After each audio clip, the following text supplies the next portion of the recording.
Hello? Hello? Am I alive? Hey up everyone, it's been a bit. Well, in terms of streams anyway. Hey up Retro Lever and Icy Boyer, welcome in. Just in time as I'm taking my kids to school. I can listen while I'm driving. But welcome in, hope you enjoy the stream. I'll be shiny hunting Tapu Koko while I'm watching you. Well, good luck with the hunt, Icy. What are you on at the moment? What number are you on? How many, It's a soft reset hunt, isn't it, Tapu Koko? Are you doing it in Sun and Moon, or are you doing it in the Dynamax dens in Sword and Shield? Gang. So yeah, it's been a while since I streamed. Been about, like, what, 3 weeks? OMG, he's alive. I am indeed alive. So I've got a few things to go over. 5:15 in Ultra Moon. That's not too bad. Are you hunting on a single console or like multiple? So for people who are new or using shiny lock removal, let me know how you get on with that, because I'd be interested in trying a shiny lock removal, but I'm always really worried, like, what if I didn't do it right and it's still shiny locked? Because I really want to do Solgaleo in Pokemon Sun shiny hunt at some point, lock removal. So for people who are new or people who watched streams before, I used to stream with my friend Carl, and unfortunately he's not going to be able to stream with me anymore because he recently got a new job, and he's not going to have as much free time as he used to, so going forward it's just me, just Tom, sadly. And for anyone interested in what we're hunting today, we're going for a shiny Mew in Pokemon Ruby. This is a custom event created by Blissey. I used one of their custom events to get my shiny Jirachi, if anyone's seen that video. It's a custom event, but it does result in a 100% legit, like, legal Pokemon. It's because I wanted to hunt it in Ruby instead of Emerald, because the RNG in Emerald soft resets is really weird. But this isn't going to be a stream-only hunt. As you can see already, the resets are at 7:40. I've already been hunting off-stream.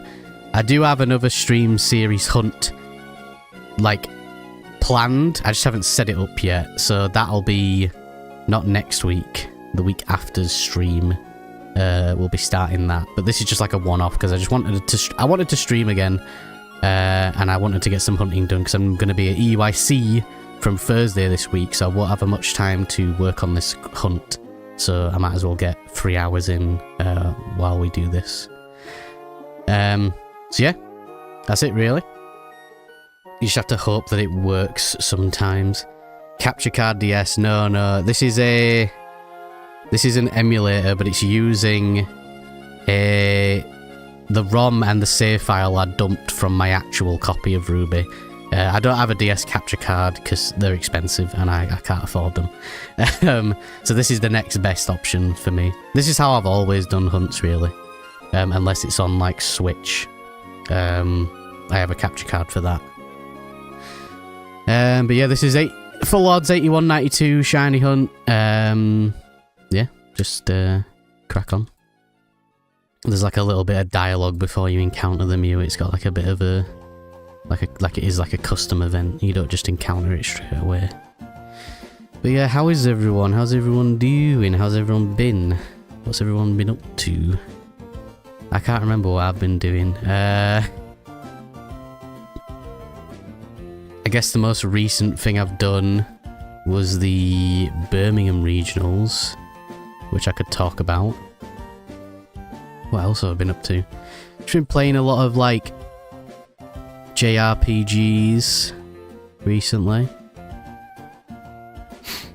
I guess I could talk about the Birmingham Regionals. When was the last time I streamed? The last time I streamed was when Carl was doing his shiny hunt for Frillish, which was like 2 weeks before I went to Birmingham. So yeah, it's been a little bit. But yeah, so it wasn't last Friday, it was the Friday before. Me and my younger brother Adam, or Aaron Rico in the chat, went to the Pokemon Birmingham Regional Championships, which we went to last year. Adam was competing in the TCG, and I was just spectating. I will also have a video out about the event on this Thursday, and I still need to edit it, but it will be out on Thursday. But yeah, it was a good meme. I still don't like Birmingham as a city. I still think it's really horrible, but it is what it is. I don't like promoting my stuff, but I made a Shiny Lunala video if you want to check it out. Oh yeah, I will do actually. If it's shiny lock removal, yeah I will, because that is actually... I am actually kind of interested in that. I shall remember to check that out. Yeah, I really want to do a shiny lock removal. I've seen some people... like, I don't know, sometimes it just works weirdly.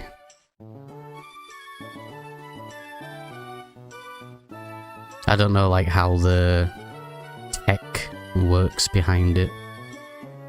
It's shiny lock removal, okay. Yeah, I do want to go for Solgaleo in Sun and Moon at some point. Because I was hunting it in Dynamax Adventures at one point, but I really don't like Dynamax Adventures. I don't really find them very fun, so I ended up, like, canning that hunt. But yeah, Birmingham. What were some good memes from Birmingham, Adam?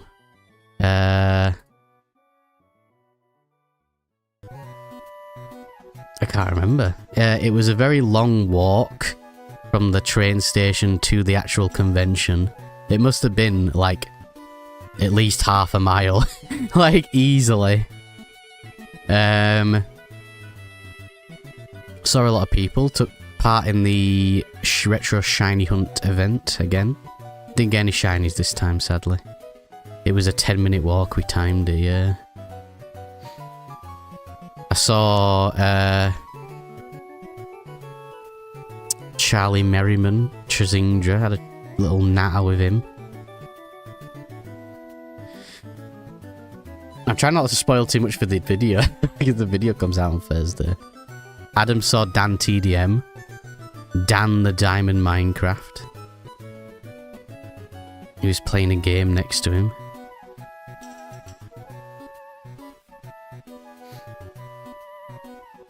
Just to put some files on the SD card.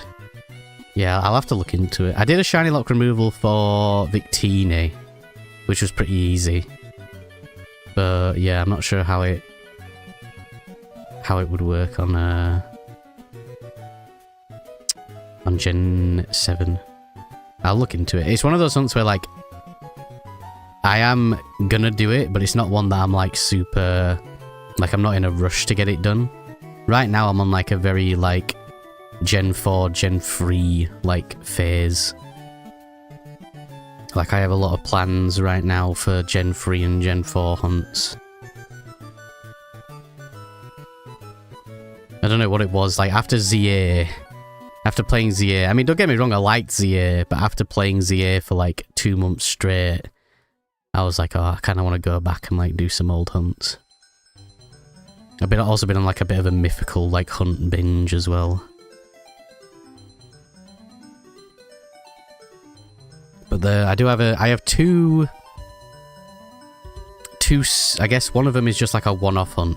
Basically, I have a hunt I want to do in Gen 4 for streams, which is just one hunt. And then I have a trilogy of hunts I want to do in Gen 3, which is like part of one series on stream as well. But I'm debating which one to do first.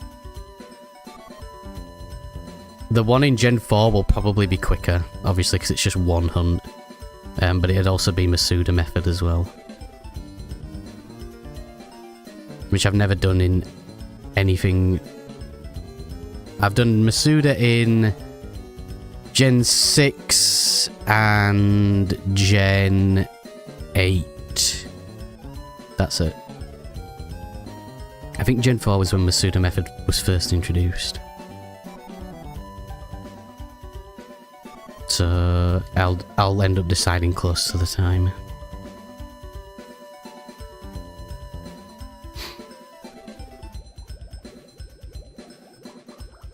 Trying to think of some other good stories from Birmingham. It's always like when I'm on the spot, I can't think of them.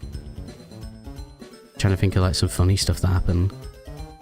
There was like a guy, Adam, obviously as I said, my brother was competing in the TCG. There was like a guy, not the guy Adam was going up against, but like the match next to his. One of the guys won, like one guy won, and the other guy got salty about it, they lost. And so he called a deck check on the guy who won. And they like proper scrutinized his deck. There were like 4 or 5 cards that they made him change and like re-sleeve. Because they had like tiny little nicks on them. And it's like, there's no way in hell those are marked cards. And then Adam had someone get salty at him because he didn't know like how the end of round like stuff happened, where it's like you each have a turn and then that's it. Like once the timer's called, you each do a turn and then that's it. But like the guy kept trying to play, and Adam had to tell the judge like that the rounds that like it's over basically, and apparently he like got salty.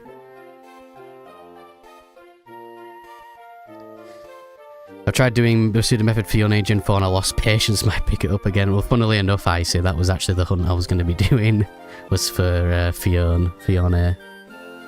It's the last mythical I need for Gen 4. Hey Tom, hope that Mew will come fast. Hey up Lugia Absol, welcome in. Hope you're doing well. Yeah, I hope the Mew will come fast as well. Hopefully it'll be under odds. Although my luck... Although to be fair... Nah, my Gen 3 hunts have all been pretty good. The Latias wasn't too far over odds. Coming fast like that guy on the bike, oh yeah. Why are you coming fast?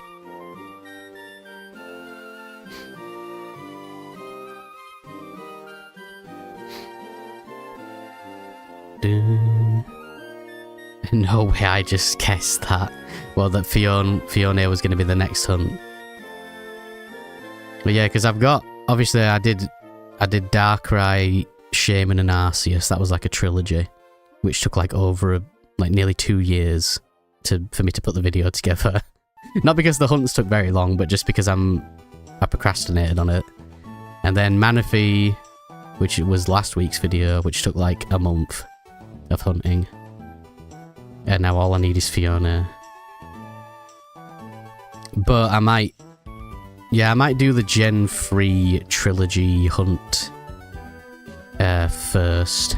Because I'm just feeling a bit Gen 3 coded right now.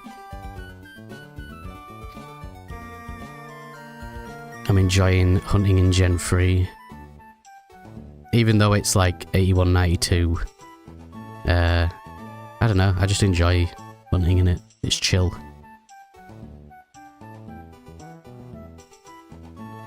I also just love the sprites as well. Now on to the Reggie-Trio in Emerald. Oh god, good luck Lugia. Are you just starting, like, hunting them, or have you got any of them already? And that's in Emerald as well. So you've got, like, the dodgy RNG. That's why I decided to do this hunt in Ruby with the custom event. Just because I don't think I could deal with Emerald's, like, weird RNG. Although my copy of Japanese Emerald that I have, there must be a shiny frame, like, really early on it. Because during Safari Week last year, I was hunting on it, like, I just booted the game, and I was hunting on it for, like, 20 minutes, and I got a shiny Oddish. Well, after I got the shiny Ray, maybe it will pop sometime soon, hopefully. Ian Wright removes his hat, looks up the stairs of the football stands. Mr. Tomry, you're alive. Hey up, Jamie.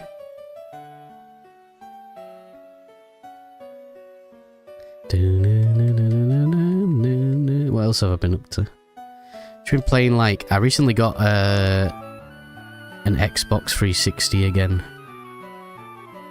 Just randomly, because I was like, there's loads of JRPGs on the 360 that never, like, left it.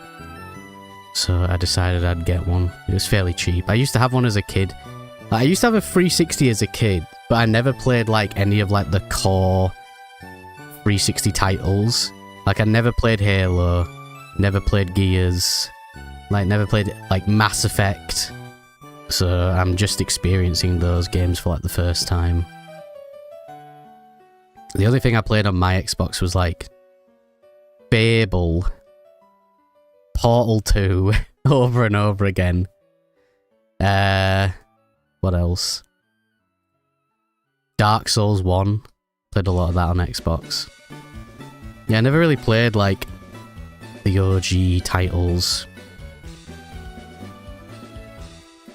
Are you hunting with Game Boy Operator Analog Pocket? This is emulated, this. Just so I can have 4 instances of the game. I do own an Analog Pocket, obviously, and a Game Boy Operator. But I just find this to be a bit more convenient. But it is using the ROM and the save file from my actual cartridge, which I dumped it with the Game Boy Operator. This is how I do, like, most of my hunts. That aren't on Switch, basically. I do really want to get some capture cards, like Game Boy or DS capture cards at some point, but they're just very expensive. I do want to get them at some point, and I would hunt on the Analog Pocket, but I do want to, like, quadruple hunt on old odds games, at least, anyway. I do prefer to hunt on at least more than one game when it comes to old odds.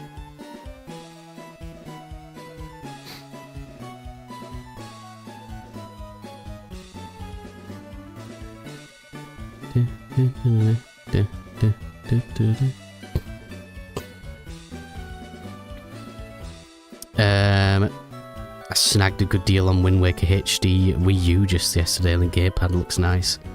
I was really debating a few weeks, well, maybe not a few weeks ago, but a while ago, on getting a Wii U, because I wanted Wind Waker HD and Twilight Princess HD. But I was like, I'm not going to pay, you know, £100 for a console just for 2 games. So I'm holding out hope that Nintendo eventually ports them. Because now we've got the Switch 2, there's no reason why they can't port them. Isn't it like Zelda's 40th anniversary this year? You can get the Analog Pocket TV adapter, it's quite expensive. Yeah, it's like £100. I'm still trying to get the Analog Pocket for a fair price, but it's so hard here. Whereabouts do you live, Lugia, if you don't mind me asking? But yeah, the Analog Pocket is very expensive. And like I said in my video, like it's such, I mean, it depends on your circumstances and obviously what you need it for, but it's way too expensive for what it is. It's so overpriced. Gang, hey up, Callum, how you doing, mate? France, oh yeah, like anywhere in the EU, it's hard to get the Analog Pocket. The shipping is like ridiculous. It used to be a lot, to be fair, the shipping now is not as bad as it used to be, but it used to be like £100 to ship it. I don't understand why. Like, I shipped like a GameCube from Japan for like, I think it was like £20 shipping. And that was coming from the other side of the world. Yeah, it's Zelda's 40th birthday, yeah. Are they going to do anything for it? Are they going to, like, release a new game or port anything? Or are they going to do absolutely anything? How are you? Not bad. Callum, how are you? Oh yeah, Callum, I've got some sad news. Just for anyone who's just got here who's like watched the streams before. Carl's gone.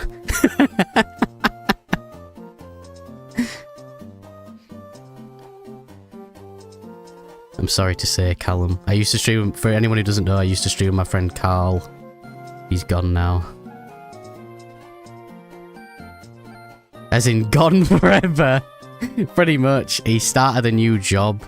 And he works like pretty much 9 to 5. So, yeah, he's gone.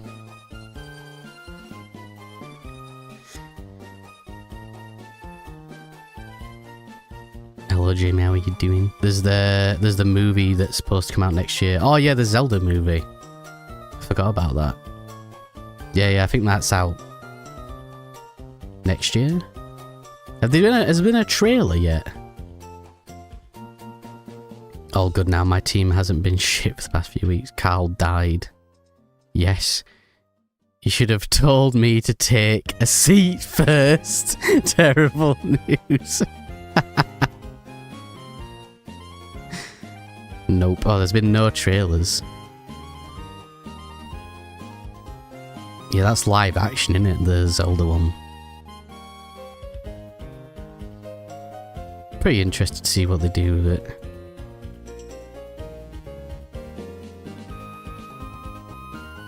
Tom goes brum, gets sick, and Carl dies. Makes you think. Well, he's not dead. But yeah, I mean, he's told me for a few weeks now that he's getting this new job and that he probably won't be able to stream anymore. And I asked him yesterday, I said, like, I'm streaming tomorrow. Are you available? And he was like, no. So, sadly, it's just me now. I mean, maybe if he gets days off or, like, he can work his schedule around it, he might be able to come back, like, every now and then. But I don't want to, like, pester him every week, like, oh, are you available, are you available, are you available, like... I might tell him next time I see him, like, if you've ever got, like, a day off, like, let me know. We can try and do something. I do want to make, like, because we plan on doing the charity streams again this December, and I know it's a while away, but I do want to get him back for those. Because it'd be crap without him.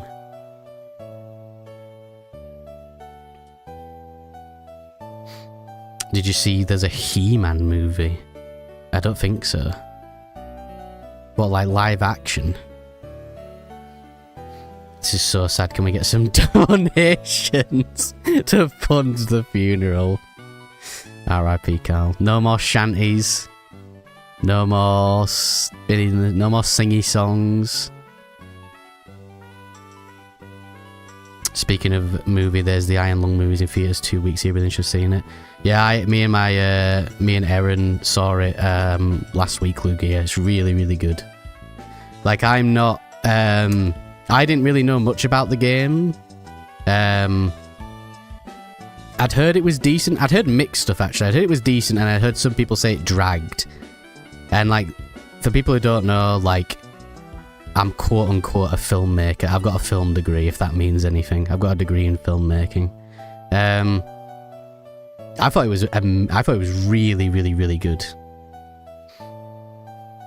I'd easily give it like a 9 out of 10, and I don't dish them out very easily.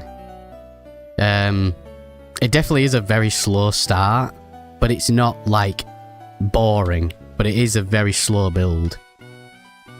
What I really loved about the film was how they used, like, the lighting, the sound, and, like, the whole film is inside of the submarine, inside of the Iron Lung, and the way that they managed to make that space so, like, usable, despite the fact the whole film is set in the submarine, is just so good. Like, there's so much, like, thought that's gone into it.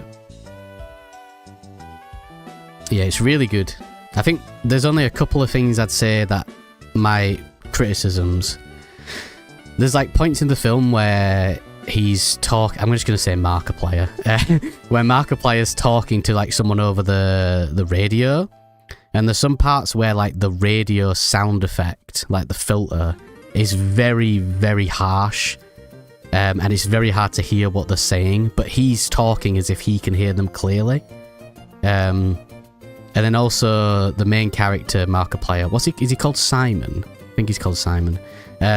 His backstory I understand it's meant to be kind of vague, but it was almost too vague. Like, I would have liked to have known a little bit more about him. And then also, I was also worried that, like, during the film, I would have just been like, I would have never been able to see Markiplier as this character. I would have just been, the whole film, I've been like, right, this is just Markiplier. But luckily that was only for like 90%, like 90% of the film I was convinced. There was only a couple of portions where like, I was like, okay, this is Markiplier. Like during the opening, like it's hard, like you've got to get your head around it. And then like when it's like kind of emotional scenes, I don't think he's very, his acting's decent, but emotional, like sad emotional, he's not amazing at. But like angry, he's really good at that. Like the scenes where he gets like frustrated and angry, he's really good at that. But yeah, it's very, very, very good. You should go and watch it while it's in theatres, because I'm glad I saw it in theatres. I would genuinely have gone to see it again if it was still in theatres, but I think it's out of theatres in the UK now.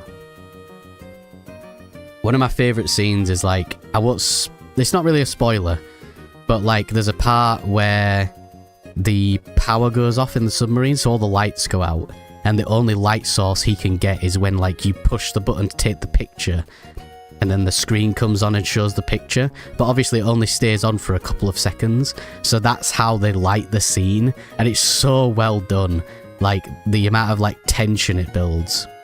The film is like, I wouldn't say it's scary, but it's definitely very, very tense. And there's no jump scares. At least I can't think of any. It's just very tense and very weird. It's a very like cosmic horror, like Lovecraftian. Let me just catch up on chat. No more deeply inaccurate neo-lore. Yeah, that's true. Played the game a few years ago. Yeah, I've not played it, but I've seen like some videos on it. Film snob. I'm definitely not a film snob, but like I probably break down films a lot more than most people would. Like one of my favorite parts of the film is like how they used like diegetic lighting. So like lighting that only exists in the scene. So like the lights in the submarine are the only things they used to light. There was no studio lights, which like I think is just so important for like especially a horror film. Like one of the best examples is like there's a film called The Descent, where it's like a horror movie set in a cave, and in the first movie, which was it was made in Britain, the only way they light the shots are with like headlamps, torches, flares, night vision cameras, like stuff that makes sense. And then in the second film, which was made by an American studio, every shot is just like perfectly lit with like studio lights, and it just like ruins it. Did he say the big line, "Is this not the chop of the year?" that proceeds to 1986? No, he didn't say that. It also has no jump scares, very epic, yeah. And no bites, yeah. There's no bites of 87 in this movie. But yeah, it's very good. Everyone should go watch it. Or like, I don't know if it's still in cinemas in like the UK or the US, but he said it's coming to streaming and like DVD and stuff, Blu-ray. So everyone should go watch it. It's very, very, very, very, very good. It's been a long time since a film like really wowed me.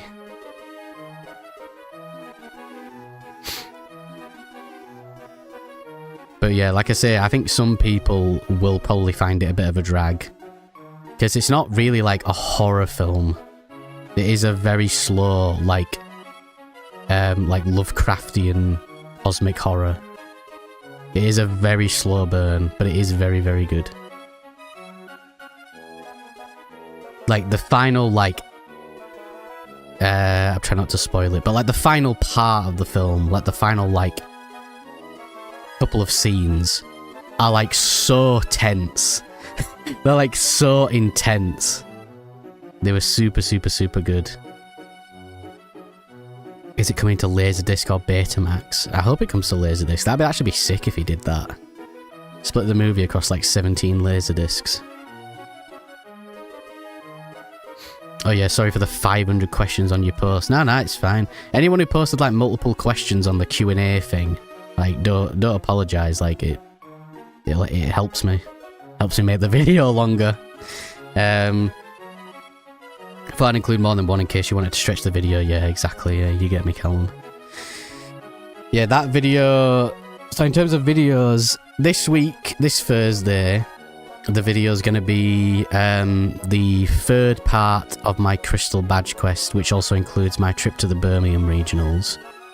And then next Thursday, it's going to be the fourth part of my Crystal Badge quest. Even though I haven't got the shiny yet, but I will get it at EUIC, and that will be my EUIC London Championships video next Thursday. And then the Thursday after that will be the 500 subs Q&A video, even though we're on 700 now. When did we hit 500 subs? Was that November? I feel like it was just after Legends Year, or just before. It's been a long time anyway. But yeah, that'll be out. Because that video as well, it's not just the Q&A, it's the reveal of like something. The reveal of a project I've been working on with Sketch for like a couple of months. It'll be... Channel memberships will open as well. That same video, channel memberships will open. And it'll be the Q&A as well.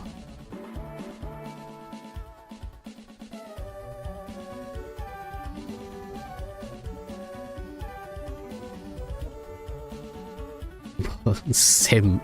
What, Callum?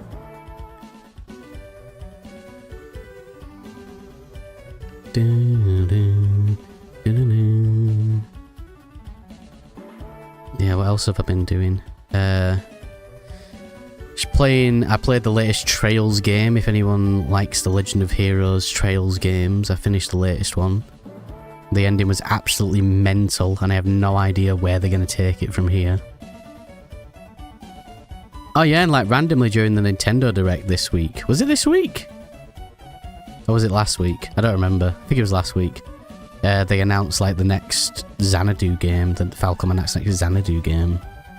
Which is pretty cool. What did people think of the Nintendo Direct last week? I thought it was very mid. I thought it was very, very mid.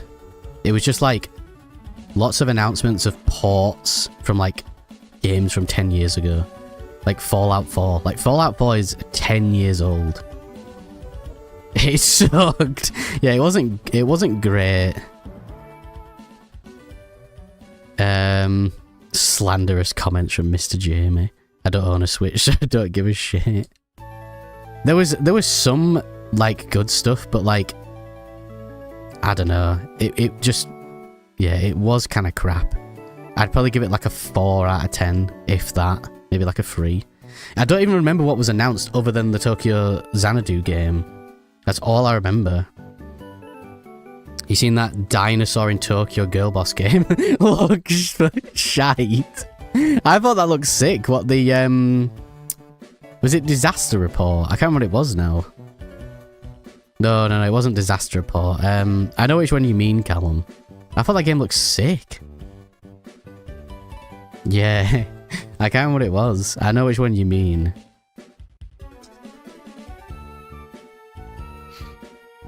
Let me look at like what was announced, because I don't remember myself. Yeah, so it's just a lot of ports. So like Digimon on Switch. Also, right, Digimon on Switch 2 runs at 60 FPS. On PS5 it runs at 30. How? Like literally how?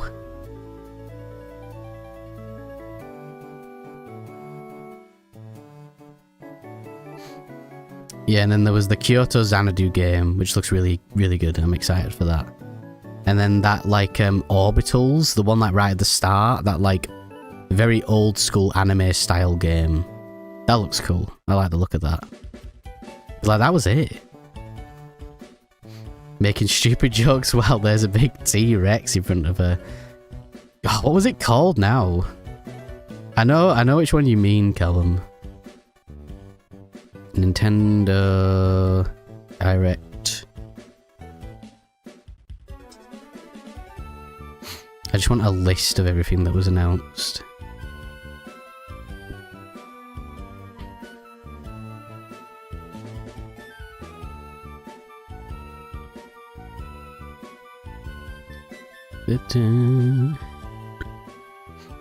Alright, here we go. Oh yeah, the Hollow Knight Switch 2 update. That's cool. Pragmata. That Pragmata, like, I keep seeing that promoted everywhere, and I still don't know what it's about. Like, it looks really interesting, and like, the graphics look mad, but like, I do not understand what the game is about. Like, none of the trailers, it's like there's a guy who looks like Isaac from Dead Space, like big buff armor guy, and then like a little girl with like psychic powers. Like, I don't know anything about the game. There was Monster Hunter Story 3, Bomberman Collection, Fallout 4 Anniversary, Indiana Jones and the Big Circle, Resident Evil Requiem, which we've been seeing trailers for like the past 2 years, Digimon Time Stranger, Tokyo Scramble. That's it. Yeah, that game looks interesting. I like the look of that, Callum. Reanimal. Don't know what that is. Goat Simulator 3. Pretty excited for that. Adventures of Elliot. Yeah, Orbitals looked good. Valheim. Grand Blue update. Turok Origins. Kyoto Xanadu. Is that really it? I felt like there was way more. Yeah, Tales of Arise is getting a port as well. Yeah, there was definitely more than that. Yeah, it was just like very underwhelming. I don't really expect much from these directs. But yeah, it was very like 3 out of 10. It was not great. It comes out in 2 weeks, Resi 9, as if. Resident Evil 7 and Village Gold is coming to Switch along with the Resident Evil themed controller. This was the RE showcase. It pissed a lot of people off since instead of showing RE Requiem gameplay, they showed Resident Evil products. God. I don't even understand what like Requiem is about. I mean, I know like a little bit of the story like of 7 and 8. But I guess this is like a new arc now that Ethan's dead.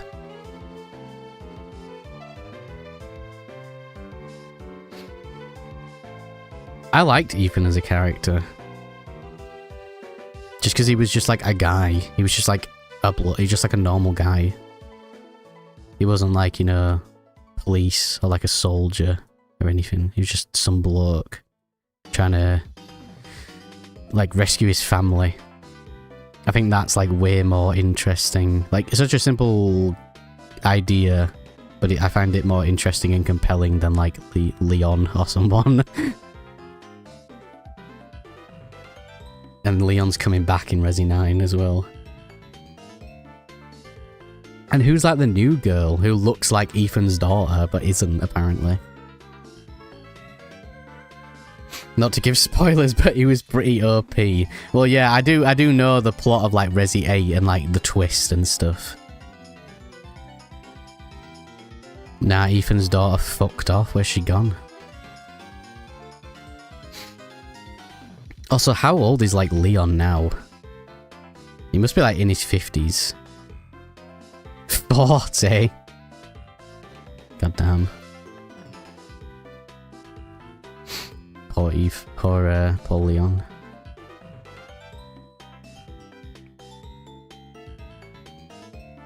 Are they going to remake Resi 5 then? And Resi 6? The thing is though, with those games, like, it's not just that they have to remake it in terms of the graphics. They need to like completely redo the gameplay and the story. Because like, especially Resi 6, the story is atrocious. Resident Evil Requiem set in 2028. He's 51 years old. Rip. He's 51 and he's still fighting this virus.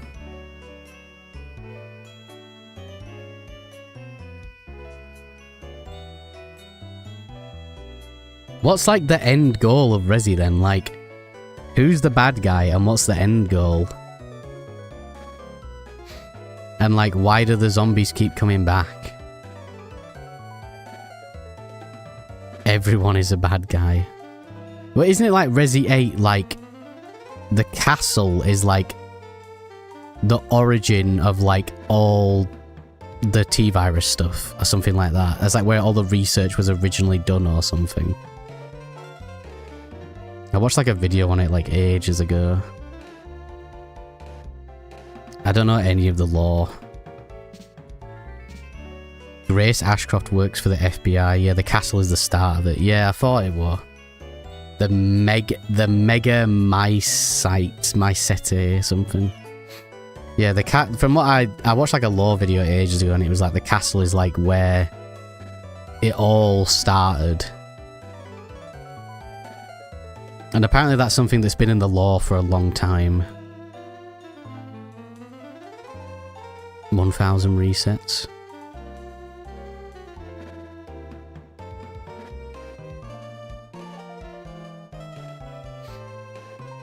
Yeah, like I don't get like the Resi viruses. Like I just don't get it. Like it seems like I don't know.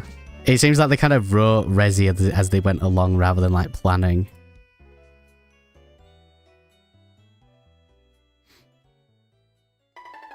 Because like Resi 7 introduced like the new like the rot or whatever it is.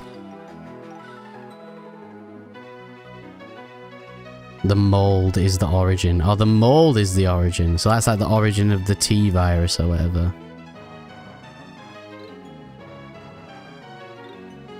So what's like the goal then? What's like the end goal? What's the end goal of the villains and the heroes? Like who are they trying to stop? Or is it just like their own little personal adventures?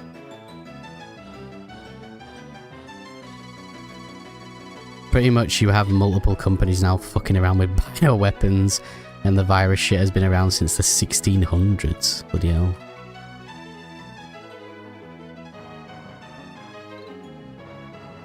Whoever decides, I want to make a bioweapon.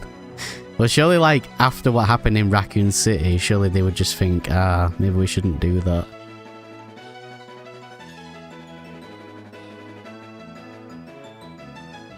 Yeah, the Resi lore, like, always just confused me. So what is it in Resi 4, then? What's the virus in that one? Las Plagas. I don't know what that is.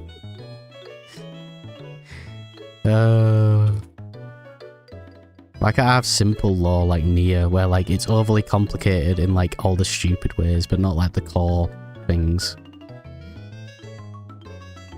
In the animated films and the side games, you pretty much see rebel groups using bioweapons to overthrow governments. It's a mutated version of the T-virus. Ashley gets kidnapped, so Leon goes to rescue her. It's like, the whole series is just like side missions. Like, the plot of the game is Leon goes to some village to rescue the president's daughter. But like, in terms of the main plot in like the background, what actually gets advanced? Because it feels like Resi's like kind of like Kingdom Hearts, where like nothing happens until like the very end. Las Palmas virus was dug up.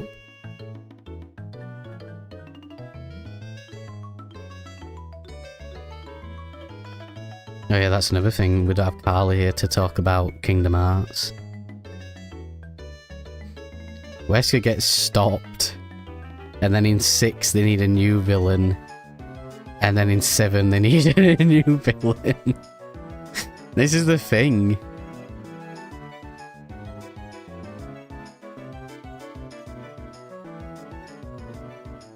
They killed off Wesker too early. Resi Evil 1 to 3 is pretty much Raccoon City. Yeah, I think like Resi 1 to 3, I kind of get it, right? I get those. It's 5 and 6, and then onwards where I just lose it.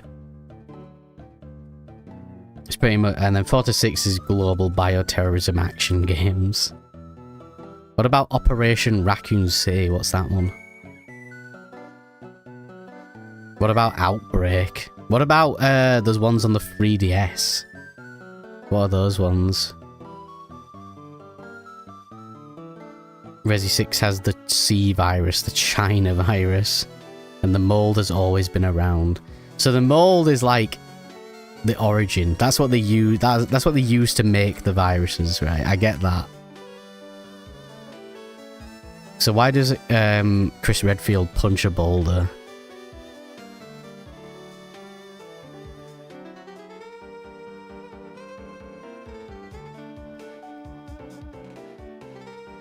All the viruses are basically a byproduct of the mold. Yeah, I get that. But what is Operation Raccoon City? And what is the 3DS games? I don't remember what they're called.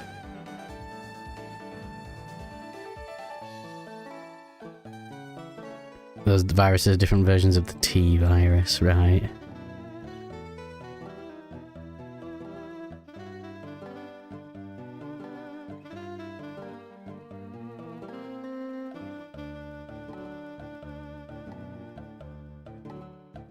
Dun, dun, dun. For everyone else who's like not into Resi like me, what's like a game with like lore that you obsess over? For me, it's Nier. The Nier, Drakengard Nier series.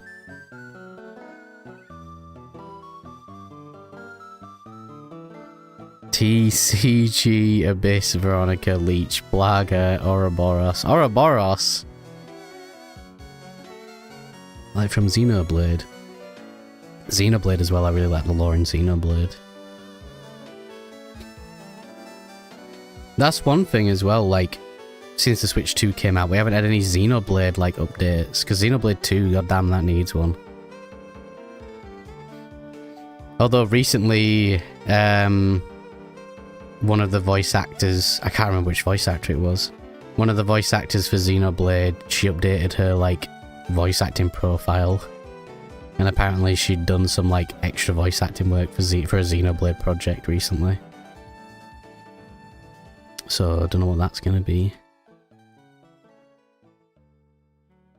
I want more Xenoblade. I know we got X last year, but, like, I didn't really like X. And it doesn't really matter to the lore. Well, not that much anyway. Oh, it was Cosmos. It was Cosmos's voice actor. That's who it was.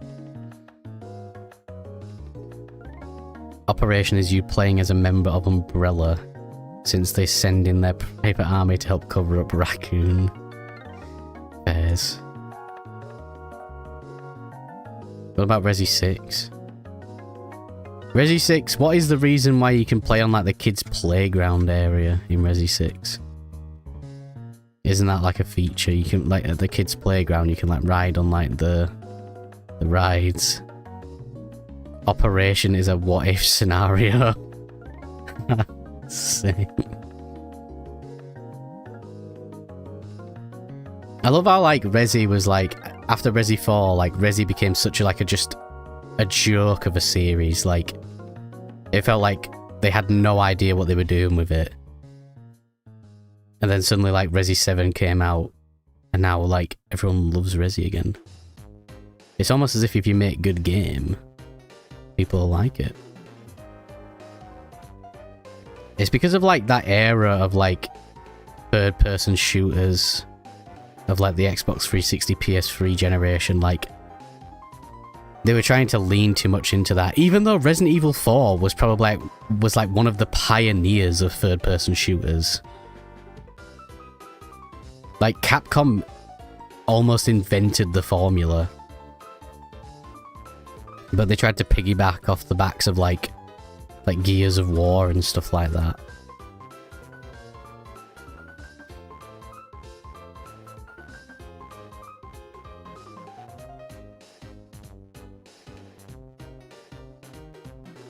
I don't think the lore is complete shit. Like, there are 2-hour videos on YouTube that can sum it up, where I assume, unlike the Kingdom Hearts, it's like a 15-hour video. Yeah, probably.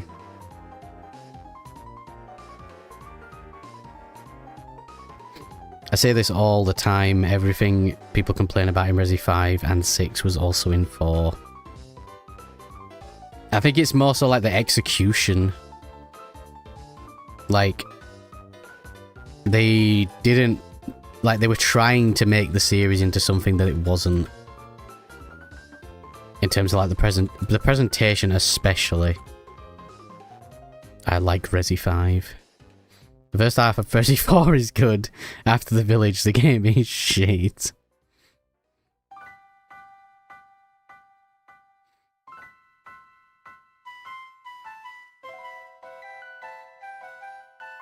Yeah, I've never really been into Resi. I think I tried to play 7. I just didn't get it. Like, I didn't really understand what was going on.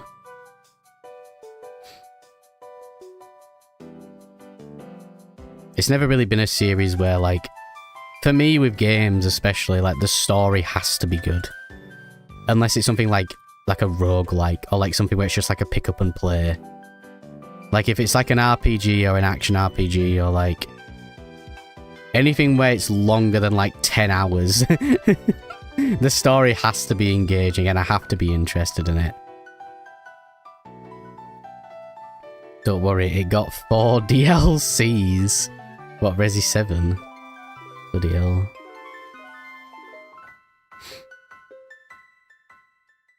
Well, yeah, because it was like the first success they'd had in ages, so they gotta milk it. What's the name of the ones on 3DS? I know they're not just on 3DS anymore, but they were originally on 3DS. Apparently those ones are really good. I remember when those came out, Revelations, yeah. When Revelations came out, I remember a lot of people saying that it was really good, and it was like old Resi. Revelations is good. Yeah, I've heard Revelations is good. Is Revelations like a setup for 7 then? Because you're on a ship in Revelations, aren't you?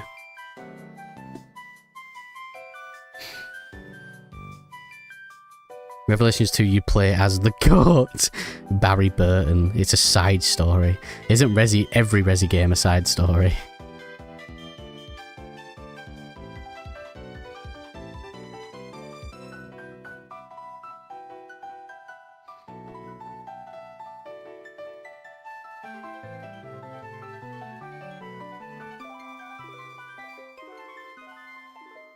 It's only been an hour, bloody hell.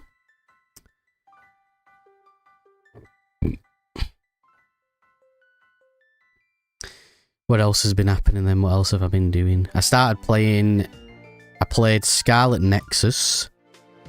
I quite enjoyed that. Took a while for the story to kick in, but the combat was sick. Combat was really, really fun. And like everything like blends into one another in the combat really well.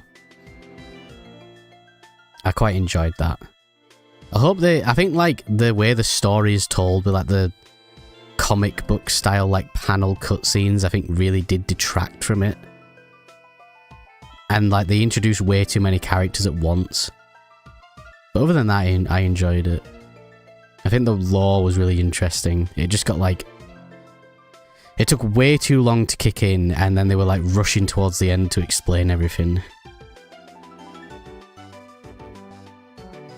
And then I've also started Mass Effect, which I've never played. I recently started Mass Effect 1. And I quite like the story, and where it's going. But the combat is horrendous. And like the vehicle you drive around in on the planets is like one of the worst vehicles I've ever controlled in a video game.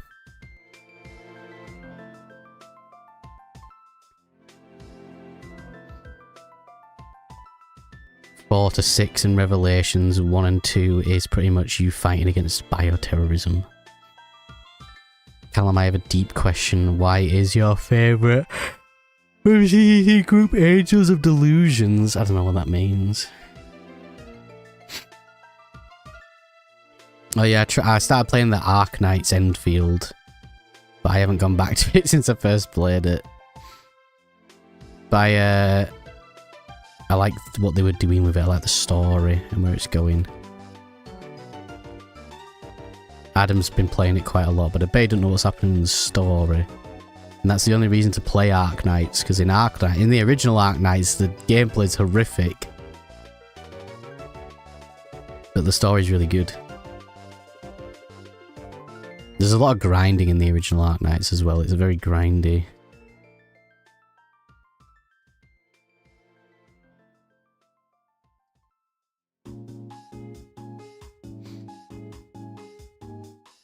Oh yeah, I was going to say as well, so obviously I'm streaming today, and then Thursday is a new video, and then as well from Thursday to Sunday I'll be in London for the EUIC Championships, so I'll be doing a video about that. And if you see me there, you come say hello if you want. But yeah, I'm quite excited for EUIC, and we're also going to the Pokemon Natural History Museum pop-up thing that they're doing. But then next week, because we get back on the Monday night, I probably won't be streaming on the Tuesday because I'll be smashing together the EUIC video for Thursday. But next week, I will be streaming on Friday, because it'll be the Pokemon Presents, because it's Pokemon Day on next Friday. So this Mew hunt is just like a one-off stream. So yeah, next week it'll be video on Thursday, stream on Friday, and then the week after that we'll be back to a stream every Tuesday. At least every Tuesday, maybe Tuesday, Wednesday, it depends what I'm doing. And we'll be starting a new a stream-only dedicated hunt.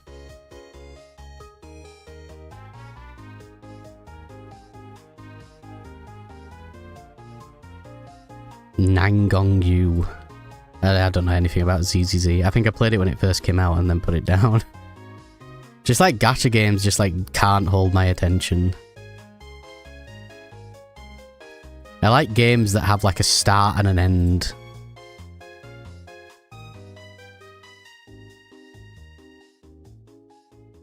Like, when I was like a teenager, maybe I would play games like 100%. Like, especially RPGs, I would go out of my way to do like everything. But now it's like, once the story's over, that's it. Like, I won't do the post game or anything. Unless it's like a game I like really, really loved. Like Xenoblade 3, like that really, really like blew me away. So I did everything in that. But that was the first game in a long time where I'd done that. The correct answer is none of them. Jane Doe is my queen. God.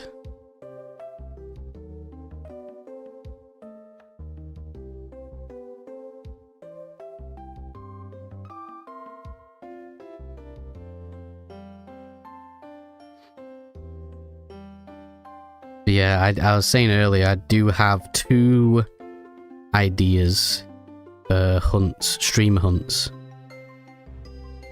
I'm gonna do either Fiona in Gen 4, because it's the last mythical that I need, or there's a trilogy of hunts that I want to do in Gen 3. And I think I might do the trilogy. So it'll be 3 hunts, all streamed, and then I'll do a video out of it. And I think I might do that. Because I've got the Gen 3 itch right now.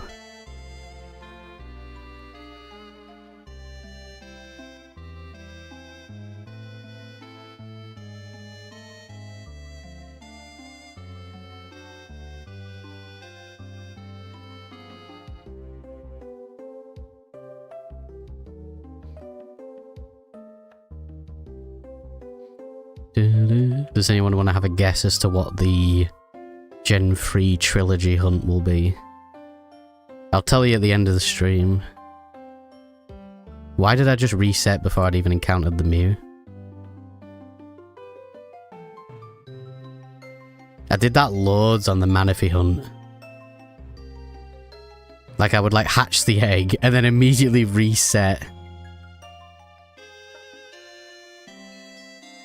And, like, not check the egg. So like, every time you do that, you always think, like, oh, I bet that was it. I bet that was the shiny. Ralts 3 times, no. Why would you want 3 Ralts when there's only 2 forms? No, it's not Ralts. It's 3 iconic Gen 3 Pokemon.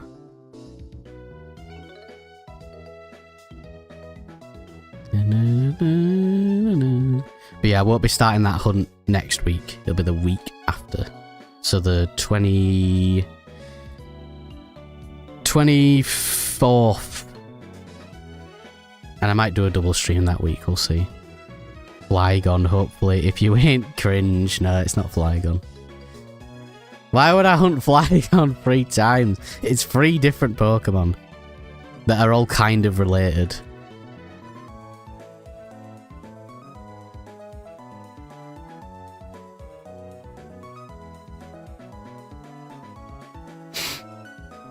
Nah, not saying Flygon 3 times.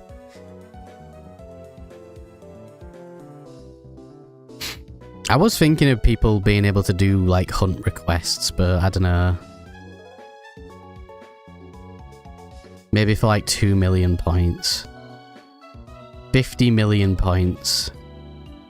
500 million points and you can request a shiny hunt. I think that's fair. Cast form. No, because cast form... The other forms don't have shinies. I don't think they got shinies until... I don't even know. Did they ever? I don't think they did. I don't think they do. Oh no. Maybe Sword and Shield? The original cast form, the like normal form cast form has a cast form has a shiny, but the other forms don't in Gen 3. But I think in Sword and Shield they gave them different forms. Margarita, Slack Off, and Whismer. Goated triple lineup. What's the relation then? Like, how are those 3 related, or is it just that you like them? You just like those 3?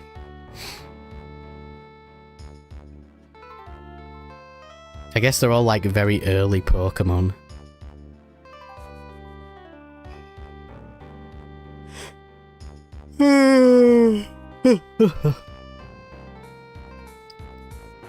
Got a fair few encounters in already in an hour. Got in what, like 400? It's not bad.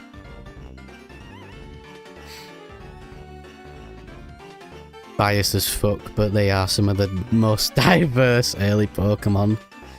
True.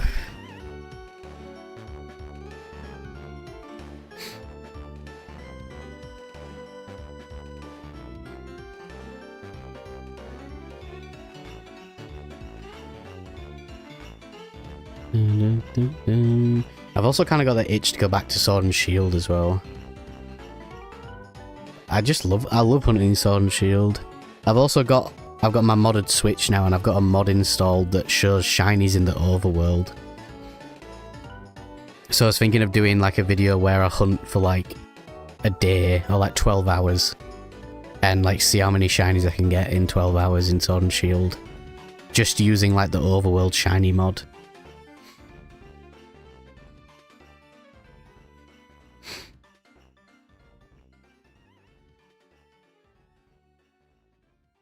Still gotta go back and do that bloody, How far did we get on that Slowpoke hunt, that Galarian Slowpoke hunt? We never went back to finish that. I think it's because ZA came out and I got distracted.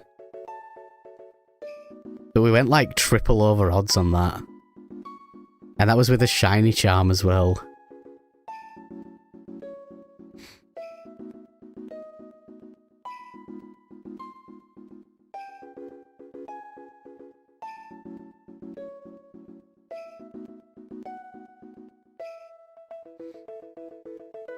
Oh, that's another thing as well. Carl's never going to be able to finish his Frillish hunt. He started his shiny Frillish hunt for shiny male Jellicent. He's never going to be able to come back to it now. I might have to finish it.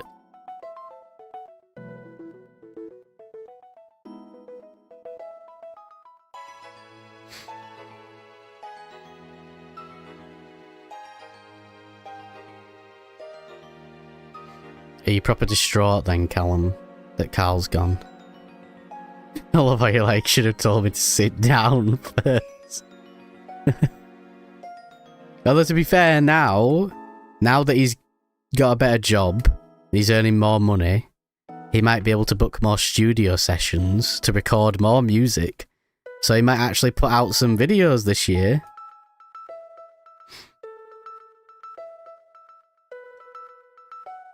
He added a good dynamic, yeah. Is what it is. Can't be helped, really. It's just me now. You just have to put it with me. Sorry. He will be back every now and then. I'll try and drag him back. Like I say, for the charity streams in December, I won't do it if I can't get him back. For at least, like, a good majority of them. Because it'll be crap. Like, if I can't get Carl back to do at least half of the charity streams this year, I'm just not going to bother. It'd be boring.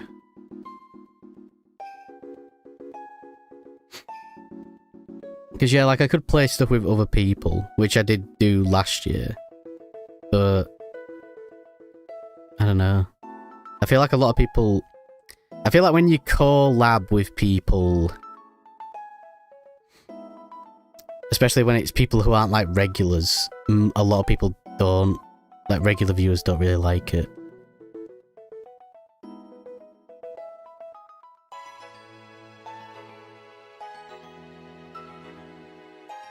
Yeah, I get your point.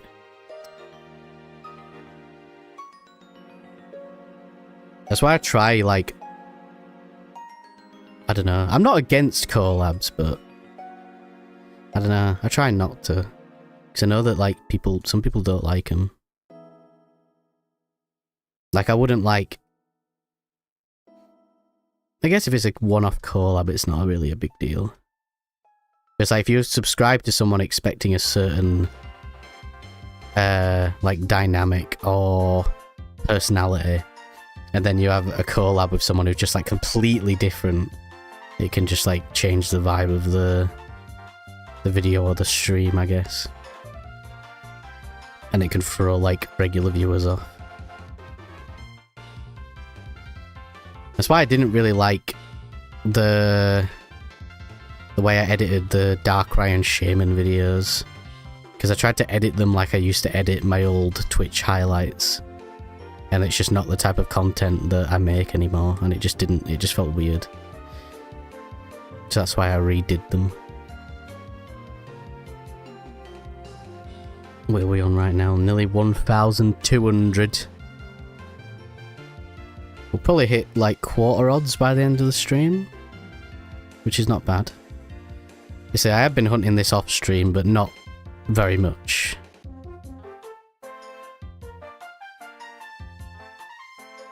You see, I have been getting that Gen 3 itch, but I don't like 8192 odds.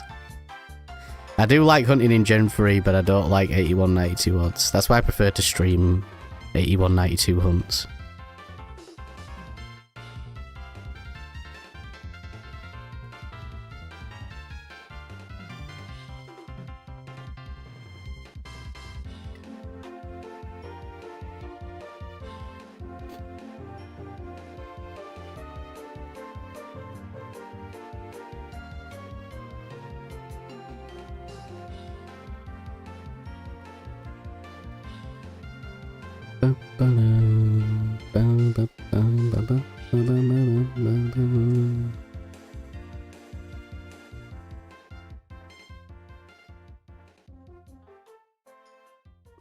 I feel like as well with this hunt, because this is a custom event, and the person who made the custom event for this also made the Jirachi one, and my Jirachi was like 104 resets. So I feel like my luck for this one is going to be really bad. What would you do if you woke up one day and it was a crime to own shiny Pokemon? Why would it be a crime? I would want to know why. And how would they enforce it? I don't like them either, but I still hunt on one in 8192 whenever I feel like it, yeah. Yeah, I love Gen 3 and 4, and I love, like, shinies in Gen 3 and Gen 4, but goddamn, like, 8192 is not fun sometimes.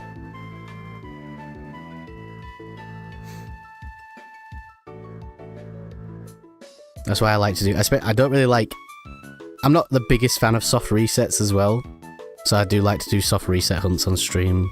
Because it gives me, like... Because if a hunt is 8192 and it's soft resets, I really have to, like, push myself to, like, actually hunt. Whereas if I'm streaming, it gives me a bit more of a reason to do it. Because then it's just, like, background noise, and I can focus on something else. Kia Starmer is still soft resetting for a shiny Charmander in Pokemon Red. Oh, well, that's his own fault, innit? Because you can't get shinies in Gen 1, or you can, technically. But only a couple. And you have to trade them to Gen 2 afterwards.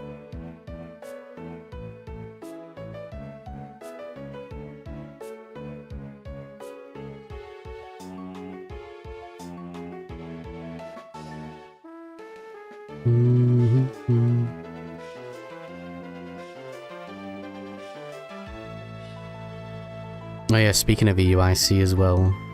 At EUIC, they're going to be doing... Charlie Merriman, aka Trazindra, is going to be hosting the Retro Shiny event, where you hunt in games from Gen 2 to Gen 5 for an hour. You see how many shinies you can get with, like, however many people show up. And I had an idea. I won't say what it is yet, because I'm going to obviously have it in the EUIC video next week. And it's quite funny. But I had an idea for, like, a shiny hunt, which is old odds, is 8192, and like it's all on original hardware and stuff. So I asked Charlie like if I could do it, and he's given me the okay, like he's given me the green light, so I'm looking forward to seeing people's reactions when I rock up with like what I'm gonna be hunting on. Oh, just pulled my headphones out. Because it is scuffed. It is like the most scuffed setup ever. But I think it'll be really funny.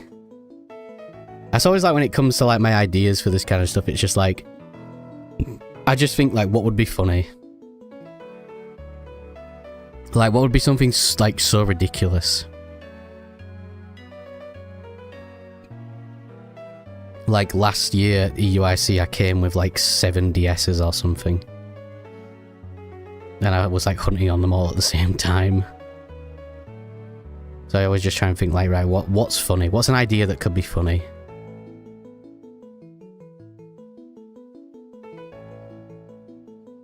Speaking of 8192, let me sell my GBASP and my DS Lite. Gotta try and get that Rayquaza. Good luck.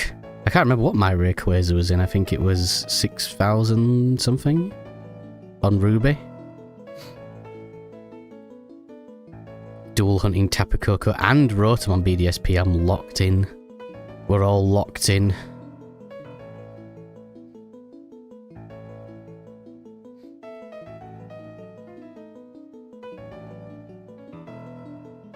Yeah, right now, I try to like not hunt too much at once. I'm very much one of those people who's like, one hunt, get that done, move on to the next one. Unless it's for like a badge quest series. So right now I'm hunting this off stream, and then I've also got my badge quest going on, but that's on hold until the UIC. And I always just like dip my toe into that every now and then. And then that's it really. I think that's all I've got hunting in the minute. And then obviously I'll be starting the next stream hunt.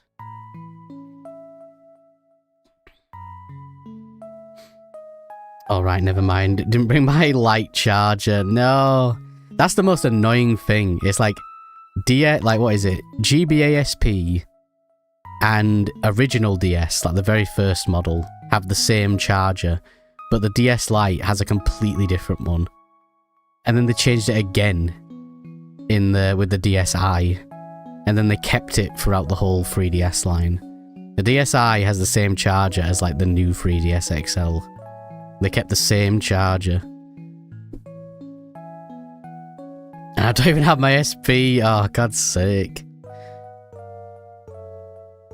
Don't even have my SP charger. God damn it.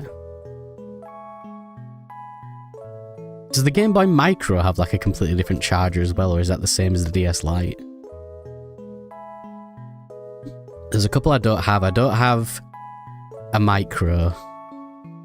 I actually don't have a DS Lite, funnily enough. And I don't have a new 3DS, like the original one, with like the swappable plates. I don't have that.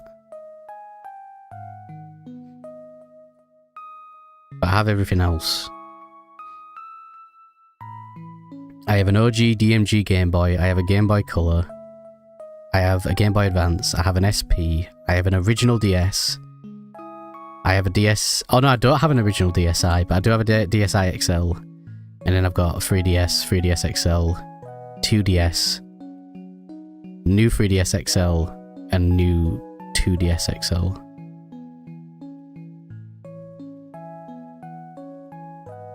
Damn, sucks to suck. I should get another 3DS to dual hunt on 6th gen. Yeah. The only thing now is like 3DSs are so expensive now. Like they've gone up in price. But if you buy them from Japanese sites, they're quite cheap. Like today, I literally, funnily enough, I literally bought a new DS today on a Japanese proxy site. And I was looking at Japanese 3DSs and they're like 50, 60 euros for like an OG 3DS, like the first model. Which is pretty good when you consider how expensive they are in the West.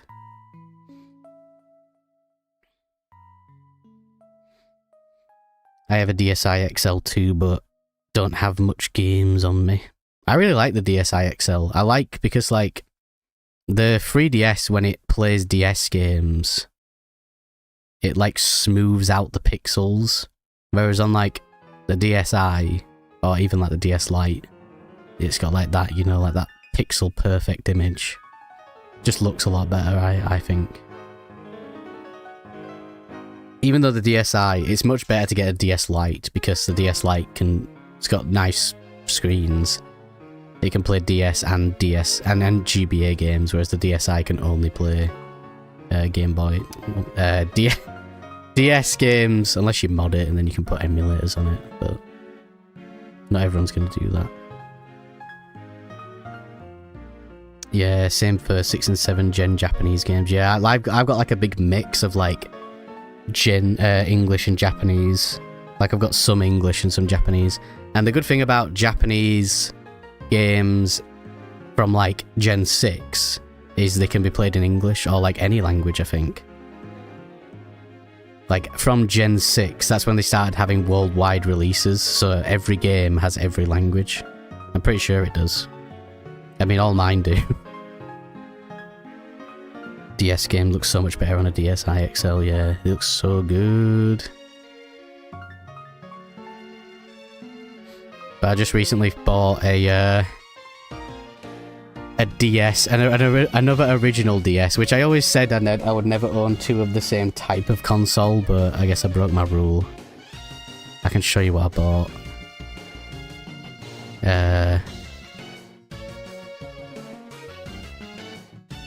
I can pull up some images.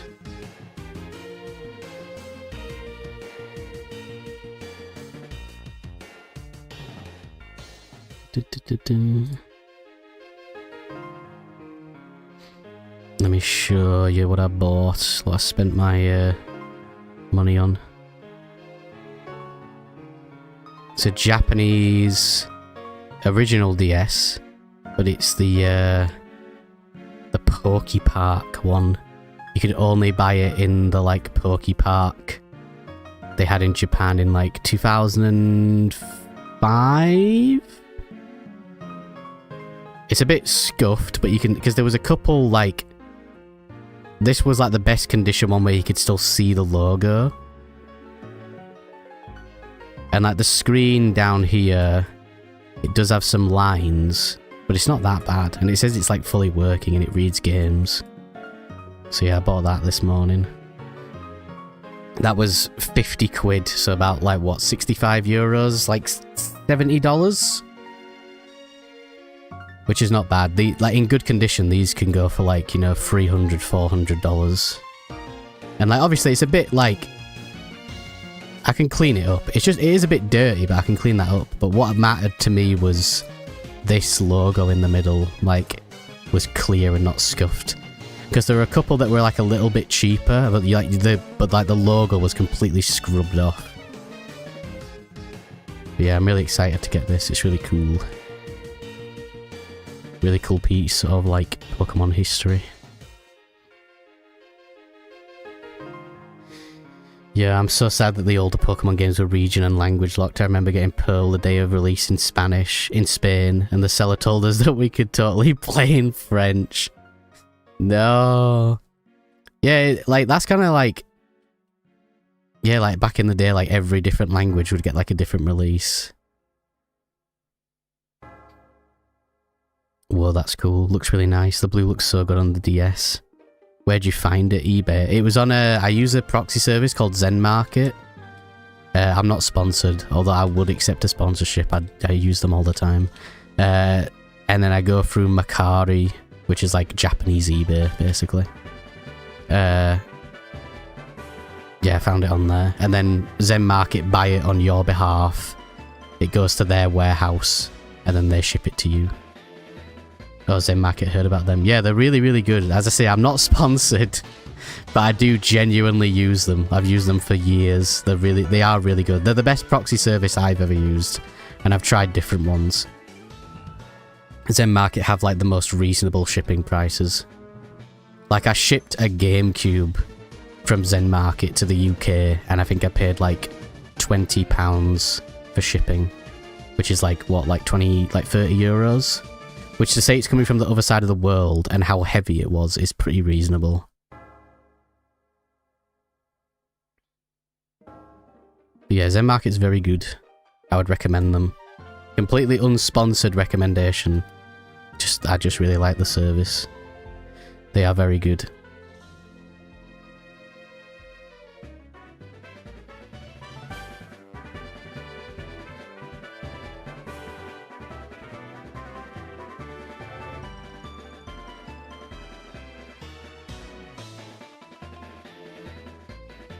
It's like sometimes on eBay, like sometimes I'll see stuff on Zen Market, like a game. Let's just say I find a Pokemon game on Zen Market, like I don't know, Emerald for like £30, Japanese Emerald.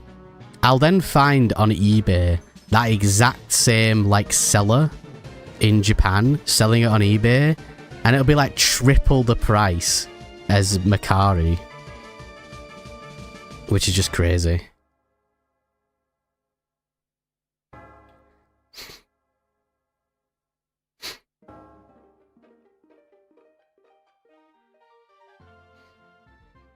I really need to find XD and Colosseum someday. Never played those games. Those games are peak, especially Colosseum. Yeah, I had when I was a kid, I had like the Pokemon Colosseum GameCube bundle, and I played that to hell. But then I like sold everything when I was like when I like got like a Xbox, sold my Wii, sold all my games. When I was like, I don't know, like 13, 14. And so in the past like couple of years I've been rebuying everything. So last year I re-got Colosseum and XD in English. XD was very expensive. But I never played XD growing up. I played Colosseum, which I do like. But I never played XD growing up, and I played it pretty far last year. Didn't think it was as good as people make out. I still think Colosseum's better.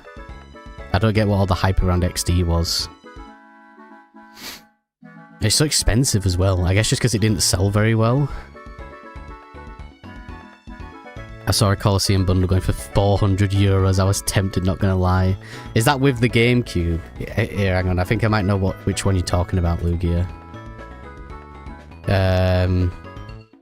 GameCube Pokemon. Because it might be the same one I got. Because I got this for Christmas. I think that's just a sticker. Where is it? Yeah, this one.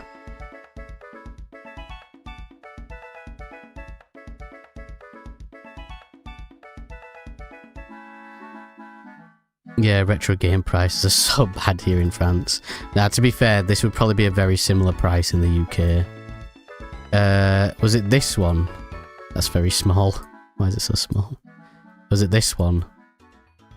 Because this is the one I got for Christmas when I was a kid. And I really, really want to get this again. But it's really expensive. But like, the thing is though, it's not even like a special GameCube. It's just a black, like normal GameCube. And it has Pokemon Colosseum with Pokemon box. And like a cool, like actual box. But like, that's it. Like the GameCube isn't special or anything. It's just a normal black GameCube. Eugenics just released, I forgot. Yeah, it was that one. I just pirated the game, bro. I've got nothing against pirating, but like I also just enjoy having physical games. It's like a lot of like nostalgia tied into it as well. I'm French too. We got 2 French in the chat. The British and the French finally together.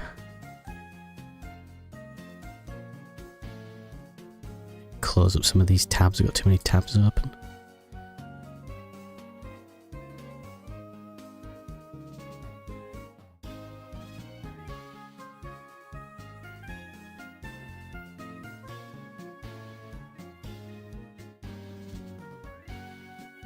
What's Mugenics, by the way?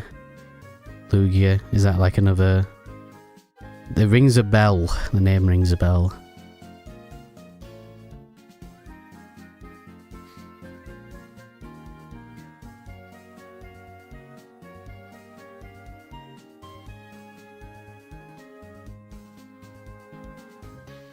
Just open the window a bit, Adam. It's stuffy in here. It's a new game from the creator of Binding Isaac. Oh, Edward, was it Edmund McMillan? Is that his name? I was Edmund McMillan. I played a lot of Binding of Isaac Rebirth and the original back in the day.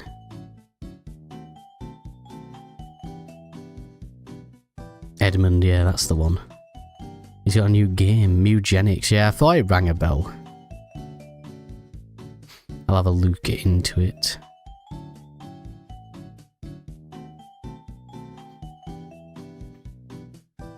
Yeah, I must have like probably like 500 hours in like Binding of Isaac Rebirth or something like that.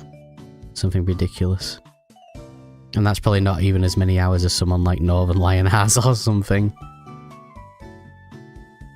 Got a Japanese Pokemon White for €30 was a great deal. That's not too bad. You're saying like in English or French, that's probably easily what, like 70, 80 euros?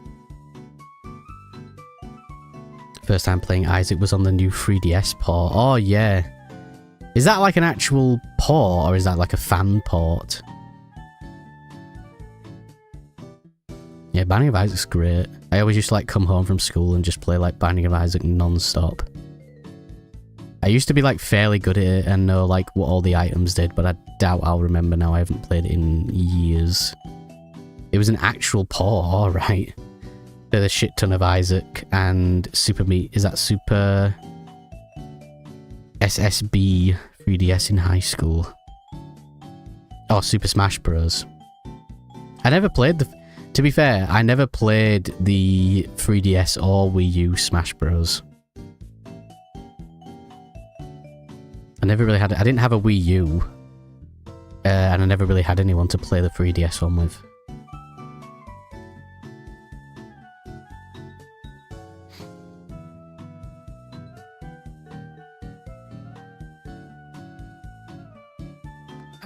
Obviously I played Melee, Brawl, and Ultimate. Up Turbo Leg. Genuinely curious, how are you hunting Mew on Ruby? I know you can hunt it in Emerald. Anyways, good luck. Thank you very much. It's a custom event created by another shiny hunter called Blissey. It's a custom event that just makes it so that you can hunt Mew in Ruby and Sapphire. So you don't have to deal with the Emerald RNG problems. But the Mew you hunt is like 100% legit and like legal in terms of how Pokemon Home sees it and stuff. But it's just a normal like shiny hunt. But yeah, it is a custom event. It's not like an official thing, but it works like an official thing.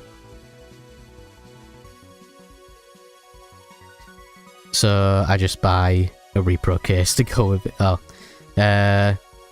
Pokemon Black and White goes for 60 to 70 euro here. Loose, jeez.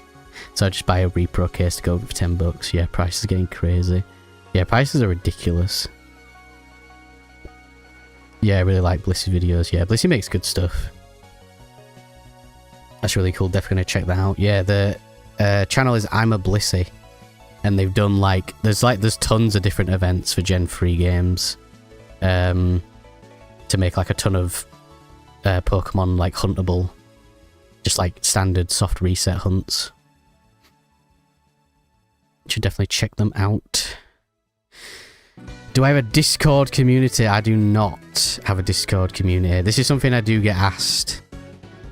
Right now, my answer is no.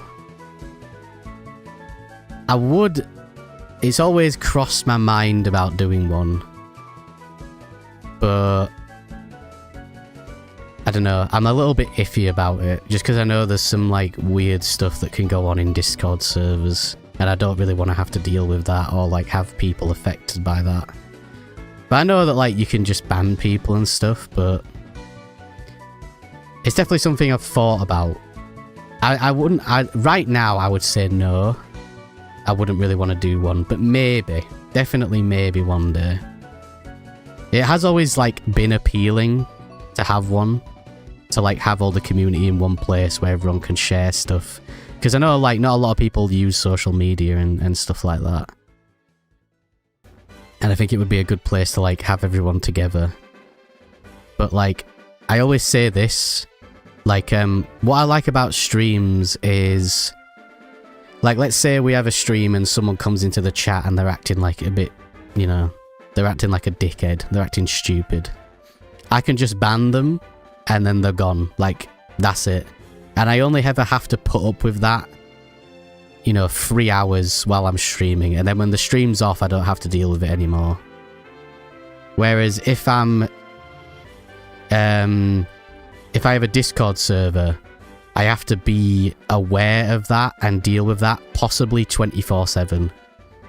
So that's like one thing that puts me off, is having to deal with like idiots when I'm like trying to do other things. I am back. Welcome back, Callum. But yeah, I definitely... It's a big maybe. I would like to have a Discord server, but there's a lot of things that put me off it. But maybe one day. Maybe one day someone will be able to convince me to do it. Because yeah, I do really like the idea of having one, but it's just a bit off-putting. Just like some of the stuff that I've seen that happens in other Discord servers. I really wish that YouTube had something like that. Like a community hub where like people can share stuff. I really wish like YouTube could really kill it with like streaming and content and communities and stuff, but they just don't, and I don't really understand why.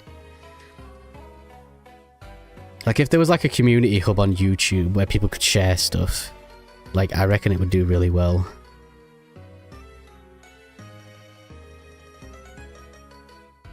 Damn, I gotta get my tombstones of the day. Are you playing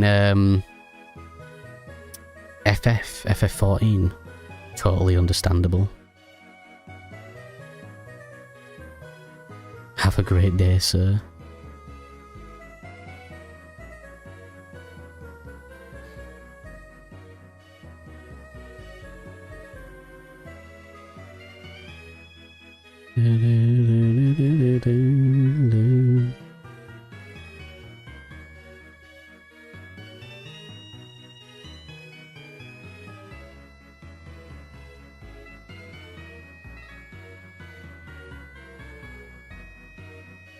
That noise outside.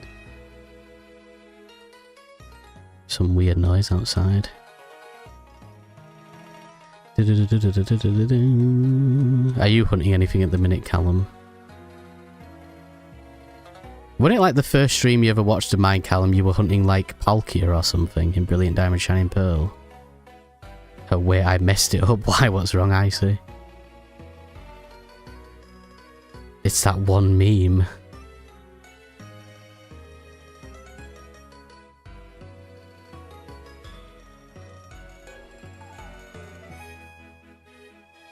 Yeah, sadly I never got around to it. No! To be fair, like soft resetting in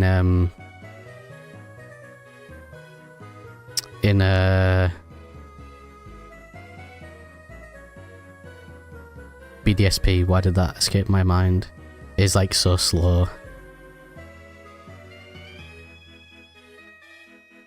There's no sir, I think. Oh, what, the understandable have a nice day. Yeah, I know which meme you mean.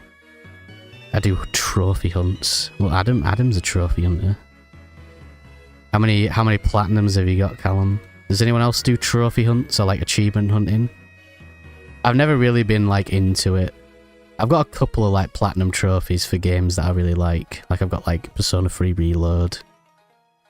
But I've never like gone out of my way to get like all the achievements for something. Only 42. I think Adam's got like 200 and something. I think that's one thing that... Oh, 310, there you go. That's one thing like Nintendo consoles lack, is like an achievement system. I know some games have like implemented achievements, like just in the game itself, but... It's like every other platform has them. Hopefully no shovelware. He's probably done some on shovelware.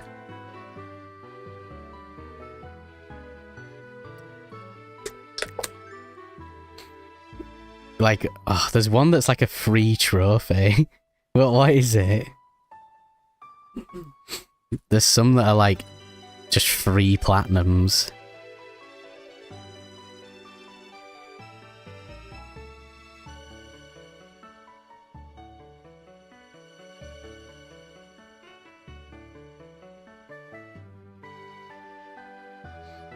There's a My Little Pony game in there. It was on PS Plus Extra. God's sake. Yeah, but was the game any good? Oh.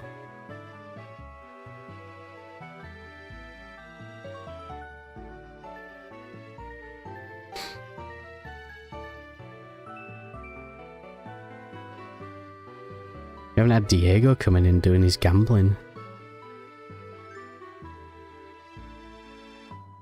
Dun, dun, dun.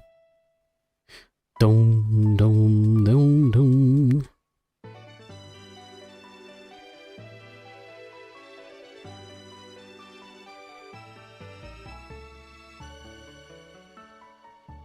I don't hunt trophies that much, but I do a lot of time trials. Oh yeah, a couple of friends of mine do time trials and stuff like that. I know, like, a friend of mine, Chill Cat. I think he has like every... I don't know what the name for it is, but he's got like every like achievement or whatever it would be in the game in the Crash Team Racing remake. I think he's got like 2,000 hours or something in that game. Yeah, my friends Cyan and Chill Cat, they're like really into like kart games.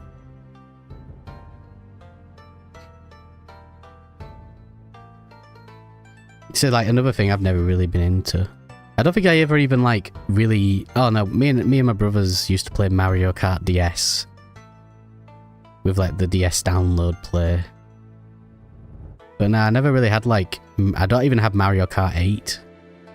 I've got a Switch 2 and I don't even have Mario Kart World.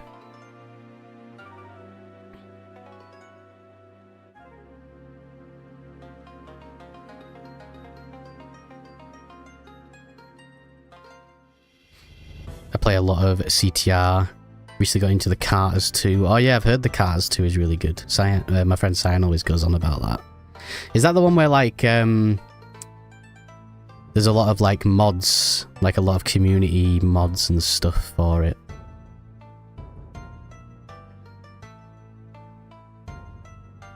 I know he's really into the new Sonic Racing one, the new Sega one. I don't know what it's called. The latest one. I know he's really into that at the minute.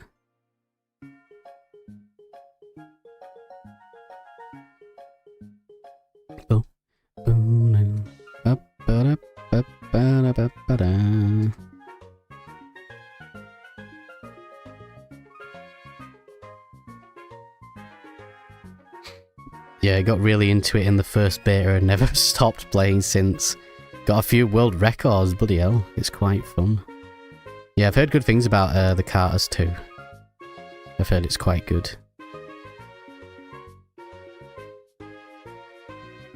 What about Garfield Kart? Is that a good one? I think I've got Garfield Kart 1. And Racing with Ryan.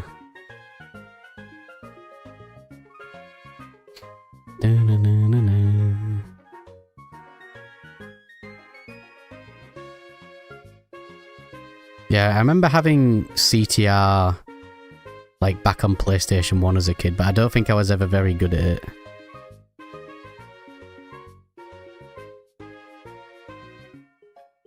Been playing a lot of Sonic Racing Cross Worlds. Yeah, that's the one.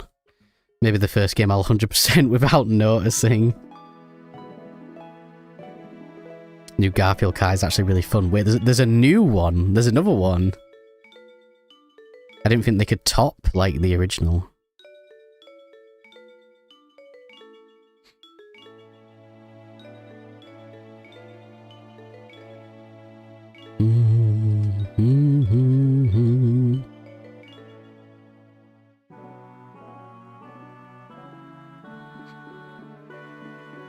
I know, I remember back in like 2020 and 2021, I used to play sometimes with my friends the Sonic Robo Blast 2 kart, SRB 2K.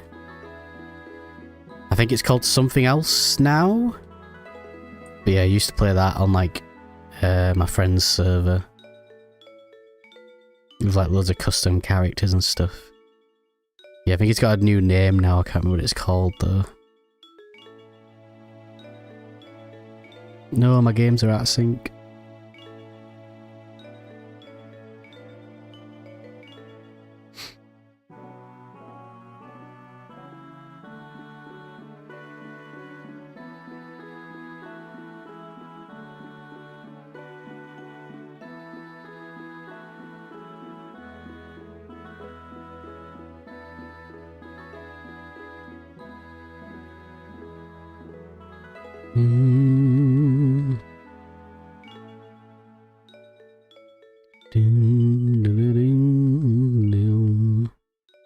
SRB 2K is quite good. It still exists, but there's another Sonic fan game like that now. Yeah, I can't remember what it's called, but yeah, SRB 2K was a lot of fun.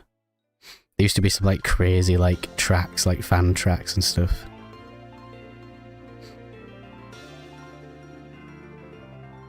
I think it's like crazy the amount of like games like that, the amount of like custom stuff that people make, like the communities around them and stuff. I guess Sonic has like a huge like community. Robotnik's Ring Racers, yeah, that's it, Ring Racers.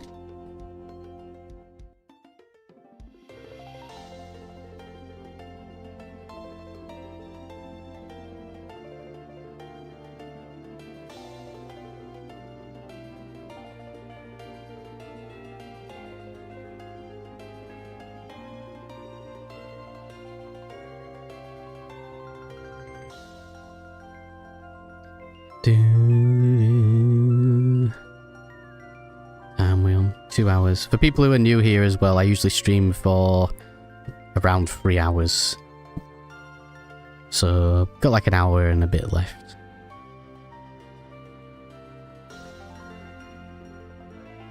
But yeah, I usually stream... I always try to stream Tuesdays, except for next week I won't be streaming Tuesday. But I always try to stream at least Tuesday, and sometimes I do Tuesday, Wednesday. It just depends what I'm doing.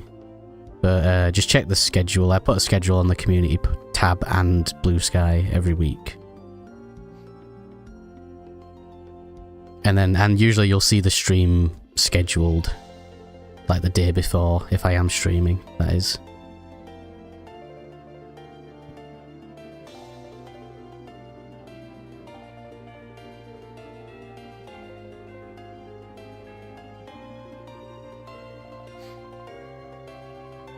Callum asks, Aaron, do you care about trophy milestones or nah? I don't know what that is. Or is that like just like having so many? Like having like, you know, 100 or 200? Nah. Yeah, you do, because you were like really particular about what you wanted your 200th trophy to be. What did it end up being? I don't actually remember. Your 100th was Monster Iceborne, wasn't it? Why did I just reset? No, it's going to mess up the number. Same. On the website PSNP, they have milestones. Ah. Some people plan out their 50th, 100th, etc. Ah. 100th was Darksiders 2. 200th was World Iceborne. And 300th was Mary Skelter 2. Darksiders 2's sick. I remember that game got so much flack when it came out.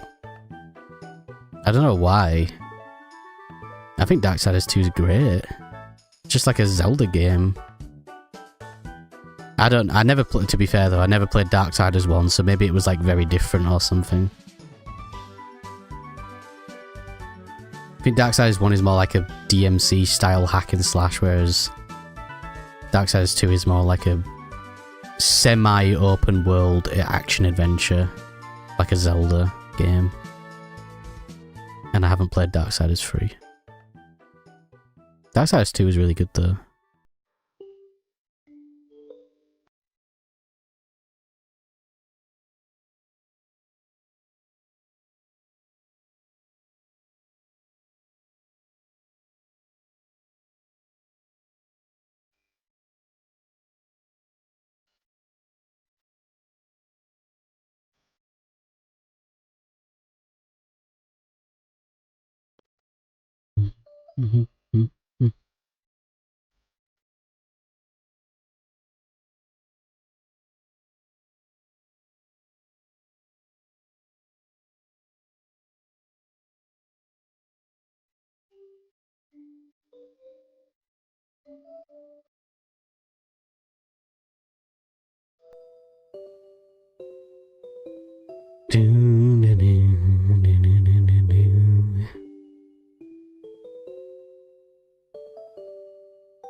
Got on some more upbeat music. I think this playlist's nearly over anyway. Let's go for... What's this one? A mysterious playlist for travelling through time, this one's called.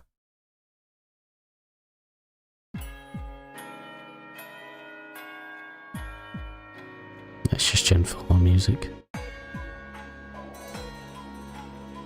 Nah, let's do the Sun and Moon. Yes.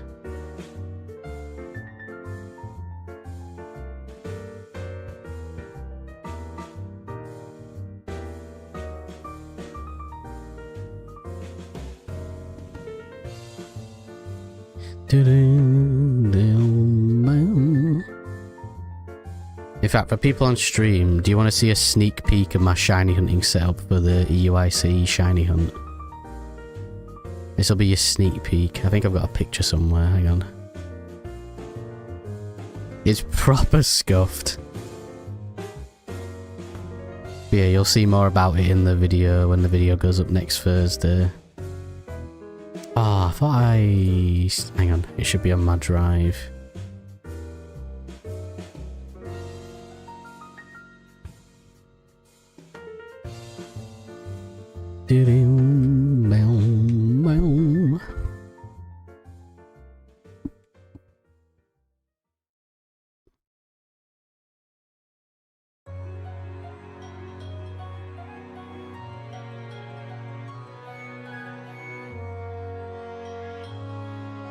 Here we go.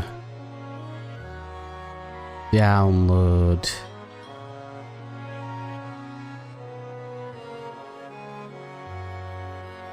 So this is my, so I was saying earlier, every year at EUIC, they have like a retro shiny hunt challenge where you shiny hunt in gens 5, like 2 to 5, like old full odds games, and see how many shinies everyone can get in 1 hour. And I was asking the host this year, Charlie, like, oh, can I shiny hunt in Pokemon Rumble? And he was like, I don't know too much about it, but so long as it's 1 in 81, 92 odds, then yeah, go for it. So I was like, right, I need to find a way to make my Wii portable. So I bought this extremely dodgy power cable from AliExpress that goes from USB-C, and this is just a power bank. This is just like a power bank, like a, yeah, just, I don't know what I'm trying to do, a power bank. Then it has a USB-C to Wii connector. This is a USB-C to Wii power connector that goes into the Wii, and then the Wii has an HDMI converter which goes into a capture card. There's a capture card like up here. Goes into a capture card up there, which then plugs into my Android tablet, which then displays the Wii on the screen. And yeah, it works. Like, it literally works. So this is my shiny hunting setup for the EUIC Retro Shiny Challenge. Because I was telling Charlie, I was like, I think I have an idea of how I can make my Wii portable. And he was like, if you can do it, like, go for it. So yeah, this is my setup. And like, it does work. Like, it literally works. And I was powering it. So this power bank was at 46% when I was testing it. And I was testing it for about 20 minutes, and it only went down by like 2%. Like, the Wii doesn't pull that much power, especially on like a game like Pokemon Rumble.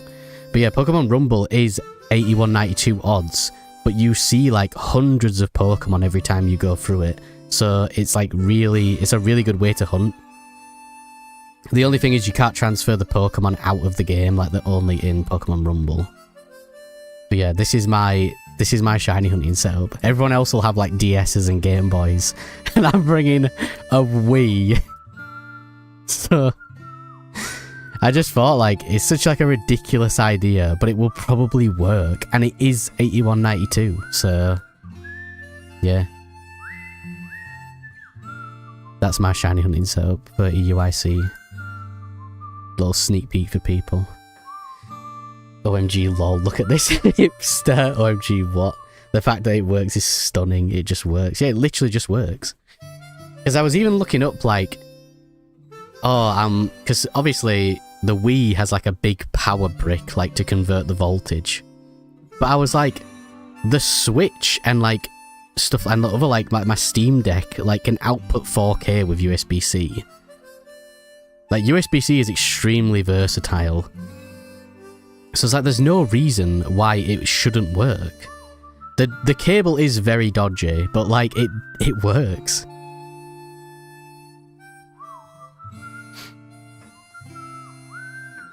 Just gotta hope I think I'd be more worried about my tablet dying. Like, the screen dying before the Wii, like, ran out of power. But yeah, that's my shiny hunting setup for EUIC. How many hours are you getting out of that thing? Well, hopefully at least 1, because that's how long the event is, 1 hour. So hopefully at least 1. Yeah, welcome back, Jamie. Jamie, we're getting chippy tonight if you want hope.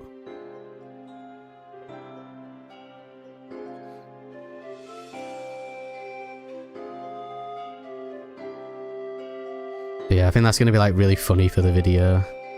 Because I'm not going to reveal it in the video until like the event begins. Not for me, Tar, no worries. Because as well, there's like, there are like portable Wii mods where people like use the actual board from inside of the Wii into like a handheld. Because like part of the Wii, you can like cut the board in half.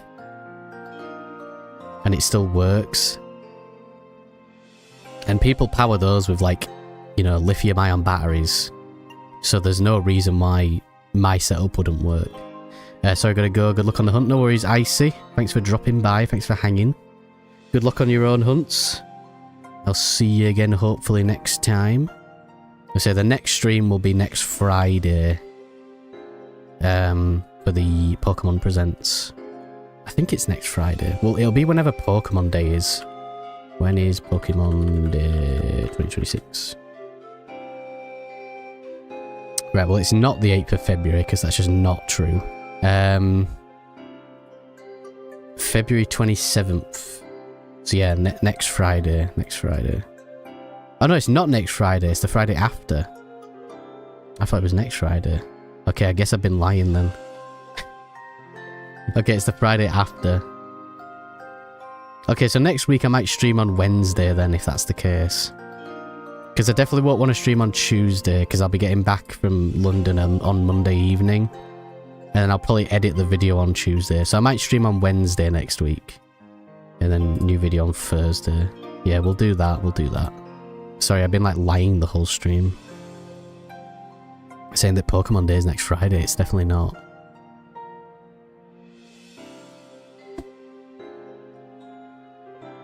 Yeah, Jamie, I don't know if I've shown you this. Because you have like the shiny hunting events at the London thing every year, Jamie. This is my shiny setup for this year. It's a Wii powered by a battery pack and then it's being outputted to an Android tablet. Don't know if I showed you, Jamie. Looks epic. Yeah, just bought like some USB-C to Wii cable from AliExpress. Because they just make those.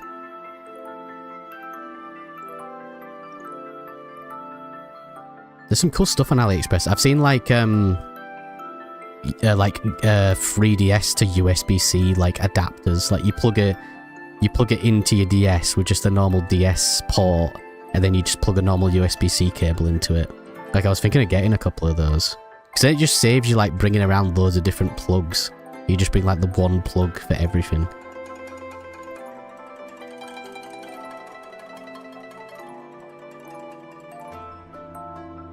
I should hack my Wii to play Rumble sometime. Rumble's great. There's a shiny hunting event hosted by, I don't know if you know him, Lugia, a guy called AbsolBlogs, called Rumble Weekend. And where basically you shiny hunt on Pokemon Rumble over the course of a weekend. And like every time I do it, I always get like at least 10 shinies. Even though it's old full odds. Like it's basically like hunting in Scarlet and Violet. Except if it was full odds. Like the amount of Pokemon that you see. Yeah, that was the point of USB-C. What, just to make it like universal? Oh no, my games are out of sync. Yeah, I heard about it. Kind of want to hunt for the next Rumble weekend. Yeah, it's always it's good fun. I think the last one was December. So there might not be I think they're usually in like April or May. The Rumble weekend I did in April of 2024 was like the thing that got me into shiny hunting.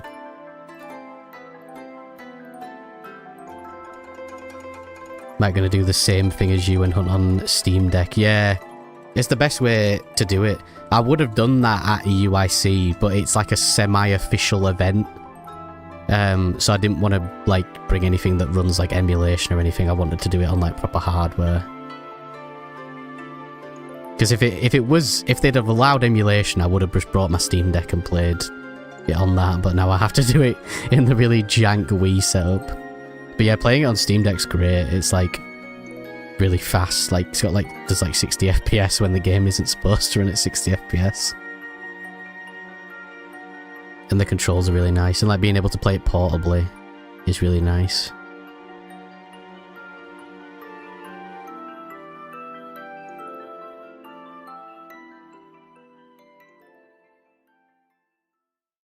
I think right now that it's what's the current event? Unknown month?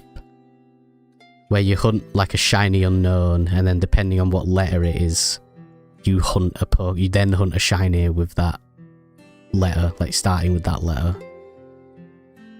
I was thinking about doing it, but I had too many other like plans for this month, so I just left it. There's a lot of shiny hunt events. When I first started shiny hunting, I tried to do like as many as possible, but some of them just weren't for me. Like I know there's Dynamax Adventure Weekend. I tried doing that a couple of times, and the first time I did it, I got nothing, and the second time I did it, I got one thing. And then I was gonna do a Dynamax Adventure hunt for like the finale of one of my badge quests, and I just gave up halfway through because I just found the hunting method just so boring, just for me personally anyway. I just didn't personally find the hunting method very fun. I had an idea of doing a badge quest on Heart Gold Soul Silver, but with the 16 badges. It'd be a good idea. What would you go for? What would your targets be? Would you try and do it where you only got Gen 2 in Johto and then only did Gen 1 in Kanto? Or would you kind of mix it up? That's a good idea, actually. My current badge quest is in Pokemon Crystal, which every time I start a badge quest and get like halfway through, I regret it. I always think like, oh, I started it too soon after the last one. But I think it's just because like the way shinies work in Gen 2 is just so weird. Like it's not like proper RNG. So like some of the hunts have just taken so long, especially like this last one for the video that's going up on Thursday. That hunt just took way too long. And then the encounters are so slow.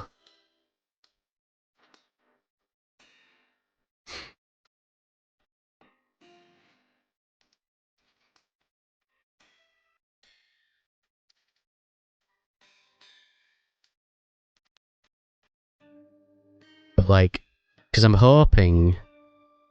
I'm currently... So next week, I'll be getting the 4th member of my badge quest, so I'll be halfway done.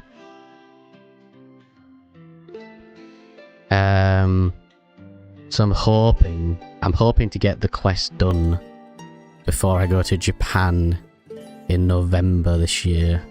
Because I have another quest that I want to start when we set off for Japan. And I don't like having 2 quest-style series running at the same time. So I need to try and, especially over this summer, try and like really crack on with this Crystal quest, try and get it done. Because I really don't want to be lingering on it for ages.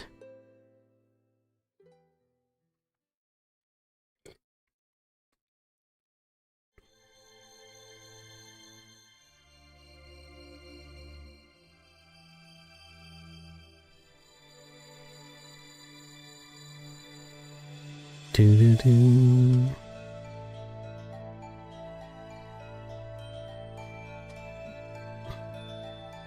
That was the idea originally, getting 8 shinies from Johto and 8 from Kanto, and maybe snag a few mons from Gen 4 like Yanmega or Ambipom.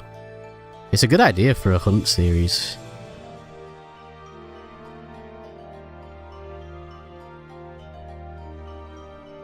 Heart Gold Soul Silver is so good as well. It's like the best remake they've done, although, to be fair, I also do like Omega Ruby Alpha Sapphire. Unpopular opinion, but I do really like them.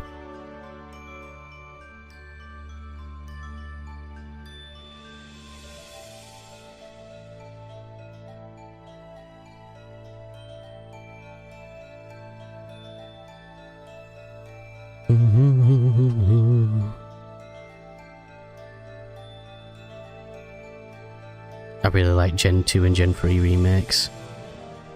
There's just like... The Gen 2 ones just have like so much like put into them. Like they really went like all out. And I think it's the same with the Gen 3 ones as well. I know they like cut like some stuff. But... I think it's like, what is it, the Battle Frontier? Or it's like it's not as good. But I never really did any of that stuff as a kid anyway, so it's not really... It didn't really bother me too much.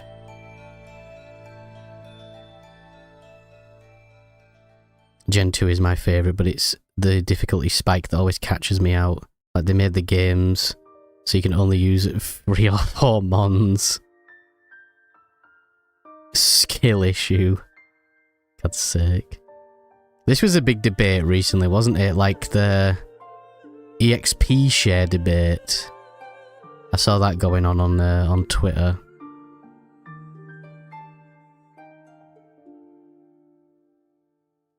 I mean, I'm not really bothered either way. I like EXP share, but like I'm not really bothered if it's not in a game. I think XP share is a nice, like, quality of life feature. But I do think it should be toggleable. Like, you should be able to turn it on and off. But I don't really think, like... I don't know, I'm not bothered either way, really.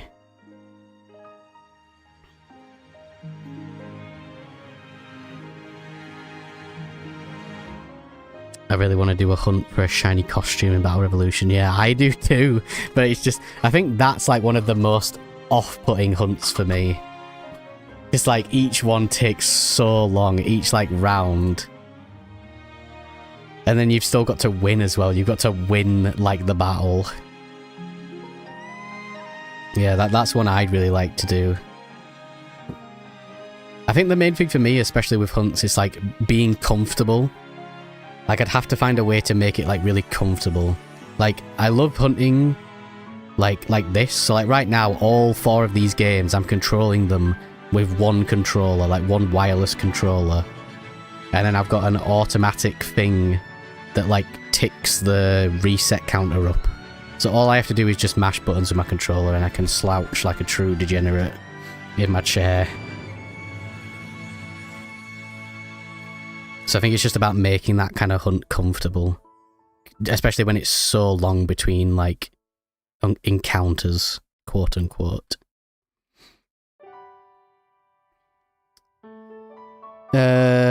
We've had our own debate on it here, that's true. I play games for fun though.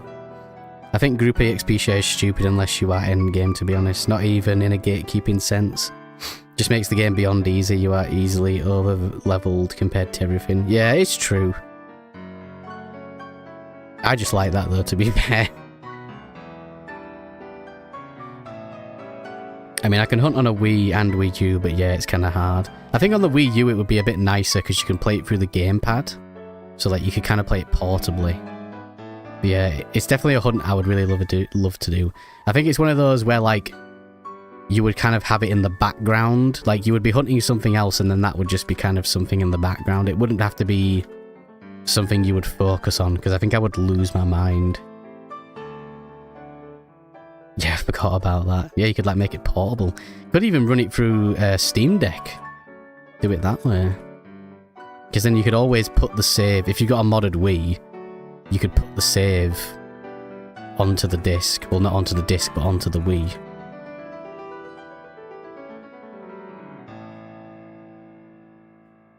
Mate, this new event in Wuthering Waves is like those shit mobile game ads where you go through gates to gain more units or different guns. God's sake.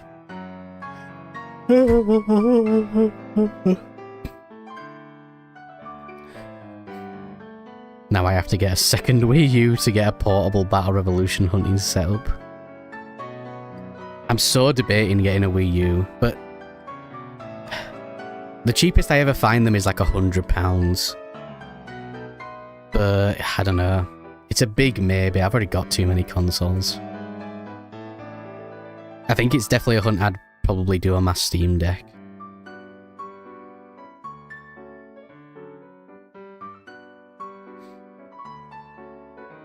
It's like, in terms of like non-handhelds, what consoles do I have? I have a GameCube. I have an N64. I have an Xbox 360. I have a Wii. I have a PS5. I have a modded Switch, I have a Switch Lite, and a Switch 2. And a big gaming PC.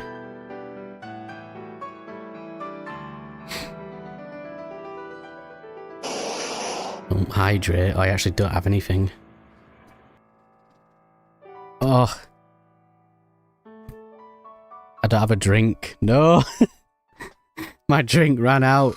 Give me 1 sec. I'll BRB. I'll just go grab a drink. This is like the first time you've seen this BRB screen in ages.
Right, I'm back. I've got a drink.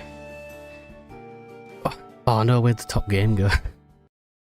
Oh no, we've lost one of the games. Oh, there we go. I've got a Wii U, PS3, Xbox 360, 2 PS2s, 1 slim and a fat, a Switch and a Switch 2. So my PS5 because I wasn't using it. That's fair enough. I think like back a couple of years ago I was probably more like PC, but since like I've started getting more into physical, I do end up getting stuff on PS5 or Switch mainly, and my PC I use just for like PC exclusive stuff, I guess, or like online because I don't have PS Plus.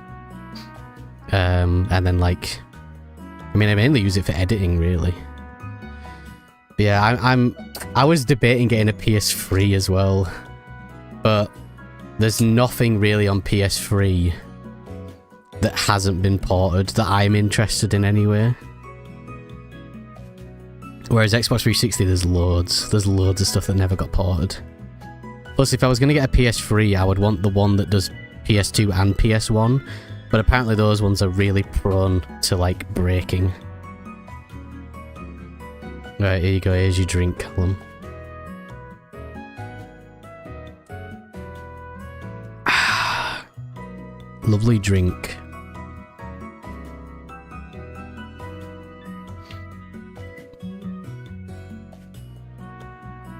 What drink is it? Coke Zero. It's not exactly hydrating.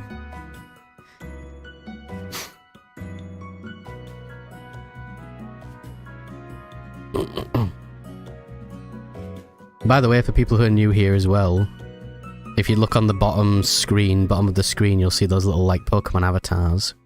If you do ! Avatar and click the link, you can, if you log in with the Google account you're using to chat, you can change your avatar. I think the only gen we don't have is Gen 9. We've got Gens 1 to 8. That includes Megas and Shinies as well. Although for some random reason they didn't have Snorunt. Because Cyan really wanted Snorunt and they didn't have it. Was it Snorunt or Snova? No, it's Snorunt. Yeah, they didn't have Snorunt for whatever reason. No, White Monster. I've only had Monster once in my entire life. and it was like just the normal, like the green one, and I absolutely hated it. It tasted like I was drinking like diesel. So I never got it again.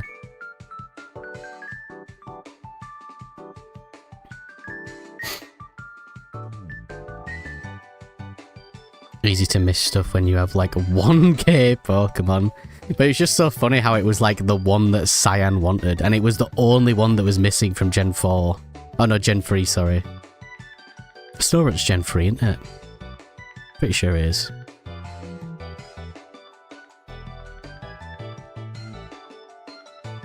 Yeah, green monster is shy, especially when you have all these different flavours now. Yeah, I'd be fuming. It was like a day I was going to sixth form and I didn't have like, I like barely slept. And it was like, I had like this stomach problem where like I had like no appetite. So I wasn't eating properly, and like I wasn't, like I was living on like these like protein, not even protein, like these vitamin drinks, because I literally couldn't eat anything. And I like had no energy, so I bought a Monster, and it was absolutely foul. Don't mention White Monster, my Insta algorithm is already full of White Monster. Goth Mommies and China is listening. Goth Mommy posting is off the charts. I drank too much of those. What monsters? I like Mountain Dew.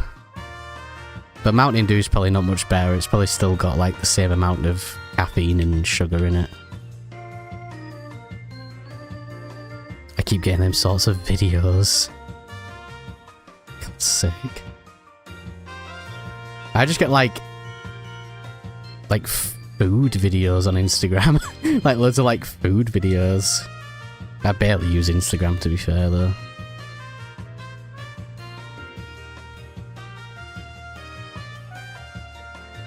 Nowadays I just drink water and lemonade with violet syrup. I just drink like... I went off like fizzy soda for a couple of years, but then I got back on it.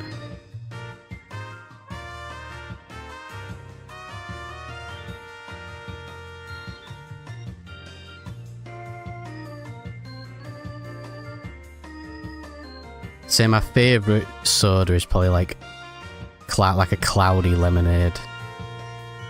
Like a real lemonade, not like 7-Up or Sprite, like a real lemonade made with real lemons.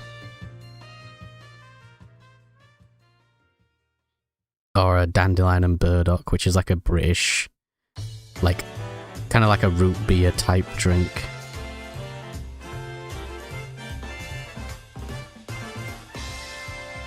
Probably doesn't help as I follow lots of heavy metal music terms too. Oh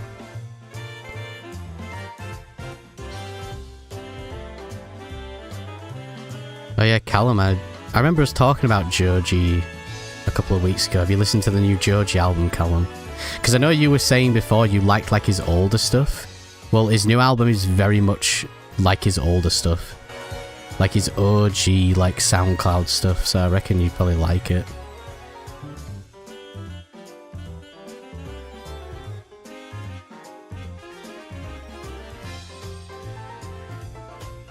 Yeah, I was listening to the new Joji album this weekend. It's alright. I wouldn't really call it an album. It's more of like a mixtape. It's still good though. Just doesn't have that like consistency or like theming of like an album, what I would call an album. Oh, Callum, did you see Devo's doing a gig? Oh yeah, Devo. This like old like chav, like this old like British comedy character's doing like a gig for like the first time in years. For people who don't know.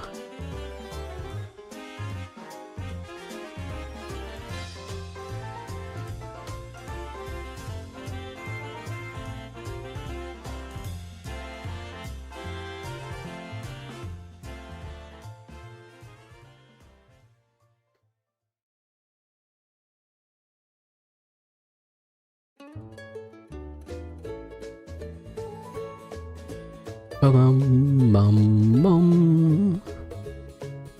Bum bum bum bum bum bum. Ba-dum bada bada bada bum.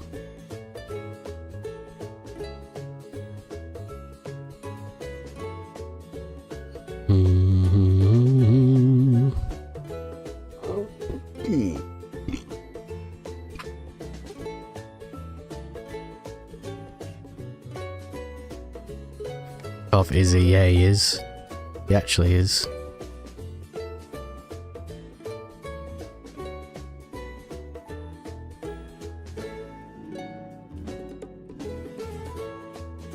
Tomry community meetup at the Devo concert. I don't even know where it is.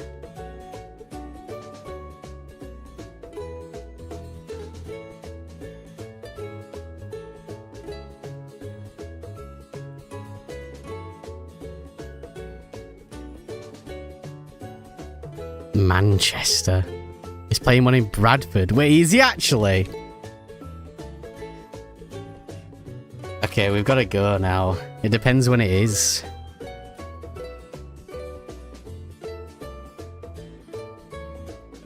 Hang on, I'm looking this up. Oh, he's playing the Underground. Mate, I used to film there. I know the Underground. I used to do film stuff for him. Saturday, May. Oh, it's a Saturday. To be fair though, getting home wouldn't even be that bad. It finishes at 10. Mate, I'm gonna ask Carl. Like, we should actually go. Hang on, I'm gonna send it to him.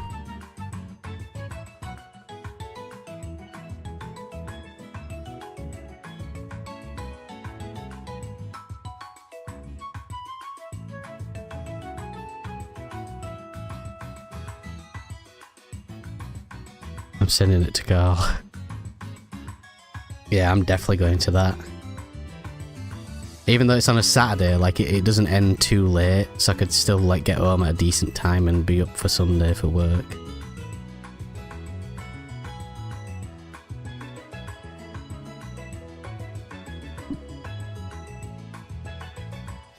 I don't think he's doing any shows down south, sadly, Callum. £16.50. That's not bad for a gig nowadays, though. It's a lot. To be fair, it's a lot more than you would expect for a show like that, though. For a show like that, you'd expect to pay like a tenner. Fuming.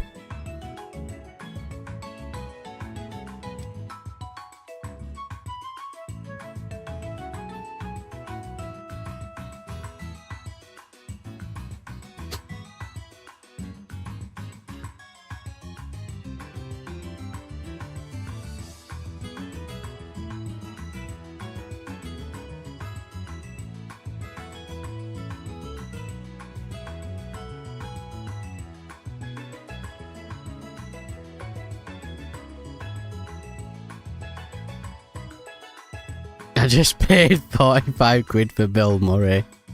God's sake. I'm definitely going to that if Carl's down for it.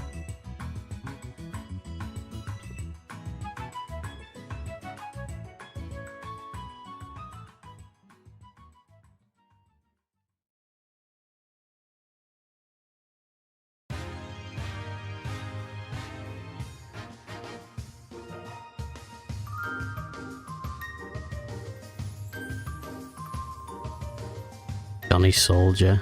Oh mate, Donny Soldier. Boys on the Beach. Yorkshire Till I Die.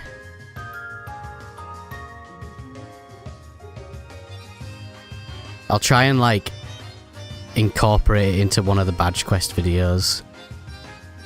Like if I go like during one of my badge quest hunts, I'll try and film some.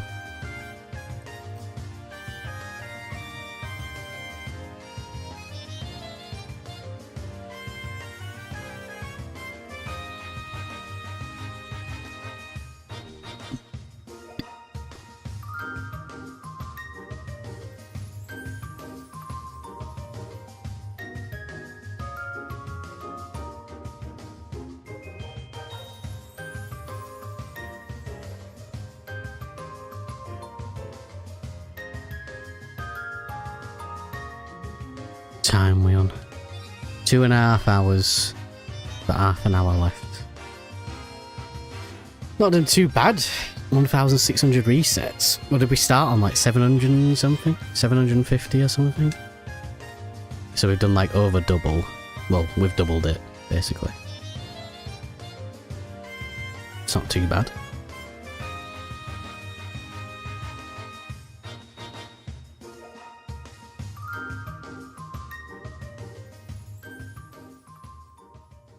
Yeah, there's another hunt as well that I really want to do. Another e-reader, like, custom event that I'm a Blissey did, which is, it's a Celebi in Ruby and Sapphire as well.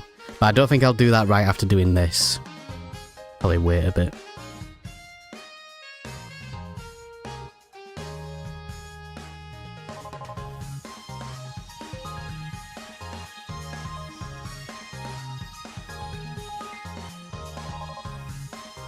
Hi everyone, hey up Diego, how you doing mate? How's life? I'm guessing you'll do more with Carl. More what?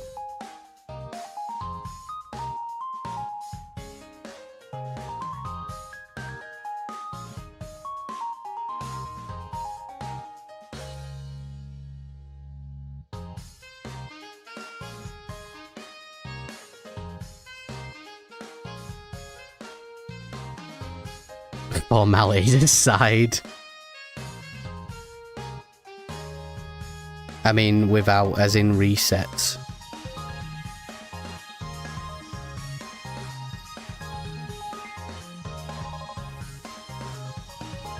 Oh, do you mean like just shiny hunts in general? Yeah, I probably will just stick with shiny hunts now, because like playing games like through on my own would be a bit boring. So I probably will just stick to shiny hunts. Unless I want to do like a stupid like one-off stream or something. Like I have an idea for an April Fool's stream.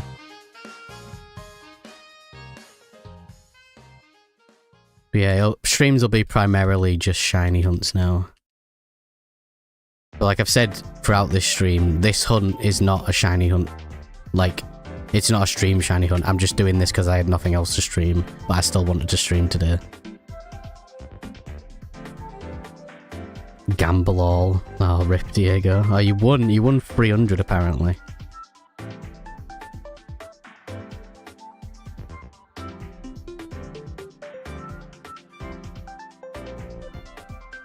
But yeah, the next... I mean, I guess I can tell you all now. So, it won't be next... No, yeah, it will be... will it be next week? Yeah, it'll be next week. Bugger it. It'll be next week. So next week I'll show you what we'll be going for. Why are the images like so low quality? Like so low res? Because I was thinking throughout this stream what I wanted to do. So I was either gonna do Fiona in Gen 4, because it's the last mythical that I need. But that will be a stream hunt. But it will be later now. So next, I'll say next Wednesday. It might change. We'll see what happens. Next Wednesday, we will be starting the hunt for this lot. Next Wednesday, I'll be starting a trilogy of stream-only hunts for the Gen 3 starters. In Gen 3, in the OG. Not in, I know I did hunt Mudkip before in Omega Ruby, but no, this will be in OG Gen 3. We'll be doing all 3 of them on stream, the same way we did Darkrai Shaman and then Arceus. First target will probably be Torchic, then Mudkip, and then Shrieker. So yeah, that'll be... This will be our next... These will be our next stream hunts. Just because, like, the sprites for the Gen 3 starter shinies just look so good.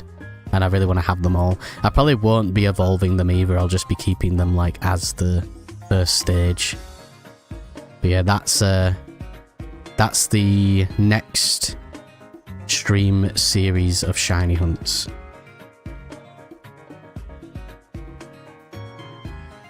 The Gen 3 starters. Nice. Yeah. Pretty excited. And for that hunt as well, I'm going to make like 4 different save files as well. Like 4 different, so I have 4 different trainer IDs. Just so it helps with the RNG a bit.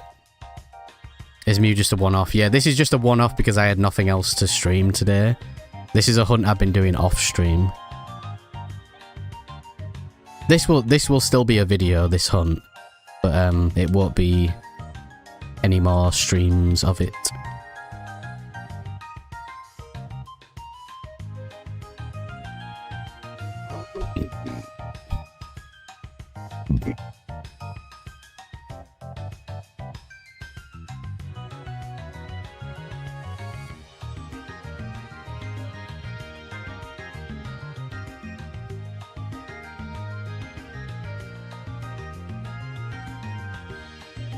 In fact, I could put it to a poll, actually.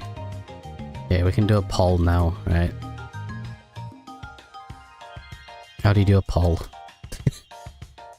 How do you do a poll? Right, start a poll. Which Gen 3 starter first?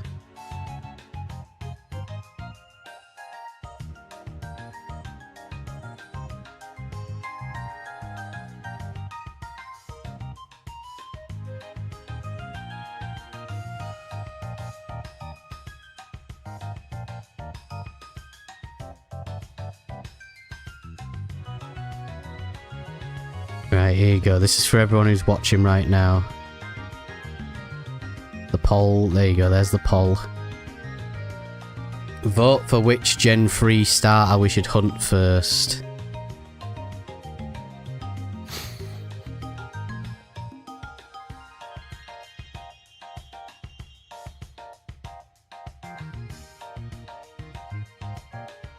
Oh, it's next tied.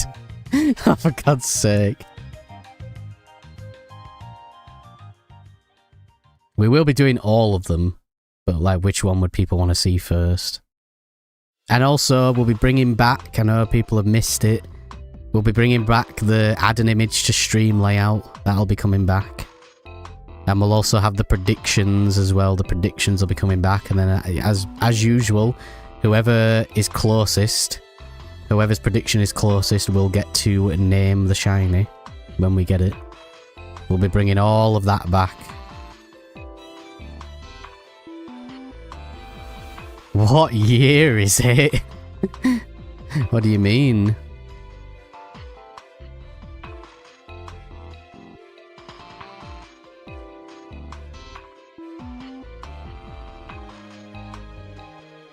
What's the point of doing quad hunting if you only have 1 game? Why limit it to 4? Because doing more than 4 makes my PC turn into a jet engine. And also it just makes the stream layout look ugly if you do more than 4, I find personally.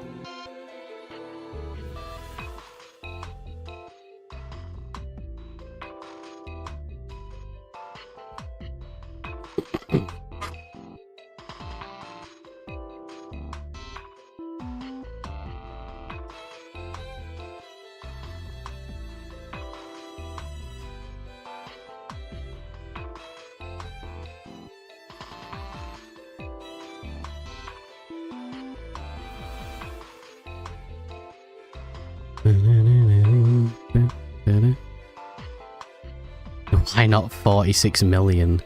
That's true. You get it instantly, mate.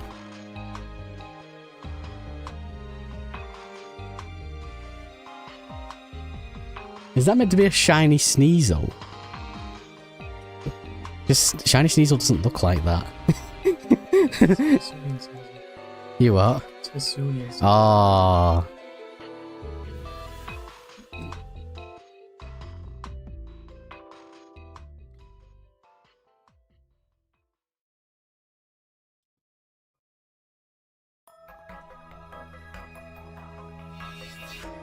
I reckon about £3 would be okay. £3.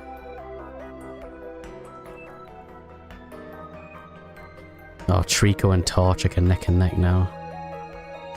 You've got to go vote in the poll, Adam. Oh, he did, apparently. I'll end it just before stream ends. But yeah, as I say, we will be doing all 3 of them. But one at a time.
Can I vote in the poll? No, it won't let me.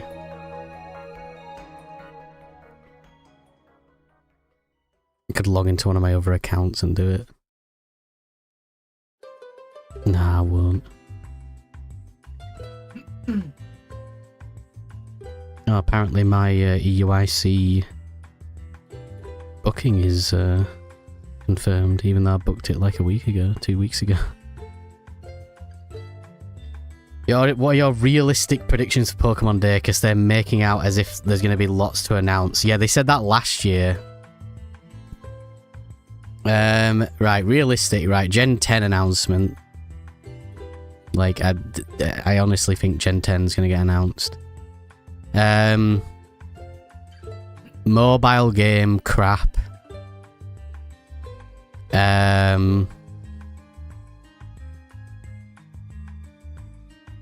Maybe some news on the Pokemon Colosseum and Pokemon XD on the GameCube thing on the Switch 2. Maybe that. Something about Pokemon Champions. Pokemon Champions release date. Probably some news about Pokopia, seeing as it comes out very soon.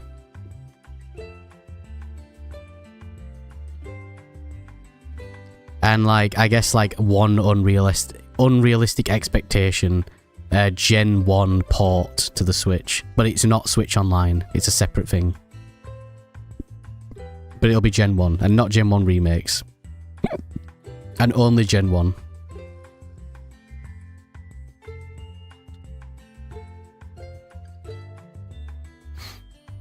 That's my realistic expectations. Trico is best. I like all of it. I like all the Gen 3 starters and the shinies. They all look really, really good. That's why I really want to hunt them. It's like, in Omega Ruby I got Mudkip, but I ended up trading that away to Sketch. And then I didn't make a video about it, but I hunted for Torchic in Alpha Sapphire and I got that. So I basically just need Trico, but I'm just going to do all of them in Gen 3, because I want them all in like the Gen 3 sprites. Game's getting a bit stuttery now. Pokemon Champions will release on the same day as the Pokemon Presents, mark my words. Maybe a Gen 10 announcement for next year. I reckon Gen 10 will be out this year. I reckon it'll be November. Because I was thinking if Gen 10 comes out this year, it'll be November. And I'll be in Japan. So like, I might be able to line up the release of Gen 10 with my Japan trip. Yeah, I definitely think Gen 10 announcement. I don't know about release date. Who knows? It might end up getting pushed back. But yeah, Gen 10 announcement, definitely. Pokemon Champions news, Pokopia news, and then a Gen 1 port, but like only base, like Game Boy, original Game Boy Gen 1, not Fire Red Leaf Green.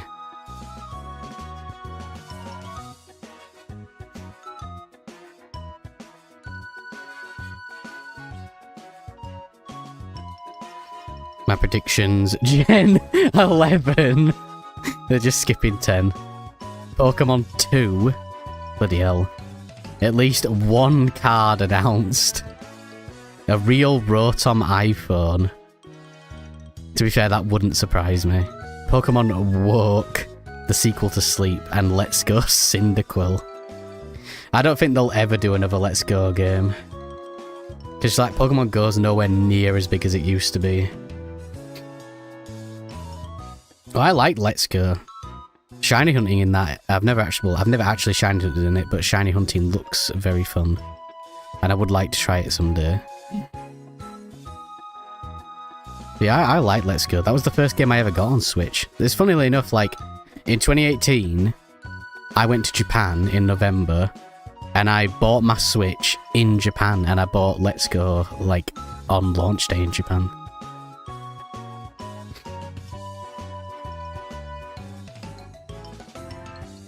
I've still got it. I've still got that original copy somewhere. One thing I would want, but I know it's not possible, a new Mystery Dungeon game. Well, they had that, the DX one, didn't they? The Blue-Red DX. I don't know if it did very well. That's what I miss, though, is, like, proper spin-off games. Not mobile games.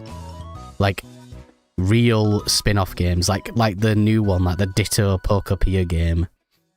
That looks cool. It's like an actual, real spin-off game, not some mobile nonsense. That's what I miss.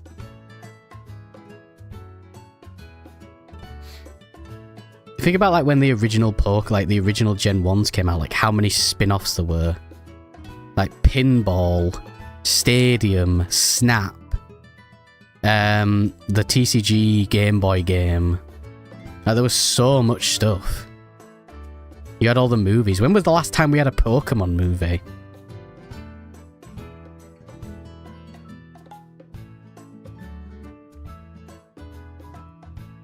Then one more thing, Pokemon Channel Remake. Yeah, Pokemon Channel Remake, that's my unrealistic expectation. Spin-off games like the Legends games. No, Legends are mainline. They're not spin-offs. They're mainline.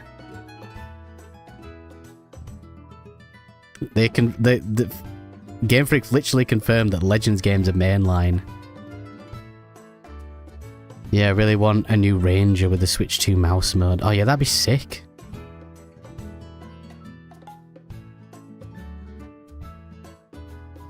New Detective Pikachu movie. Well, they apparently they canned it. Apparently there was a Detective Pikachu 2 in the works, like movie, and they canned it. For whatever reason.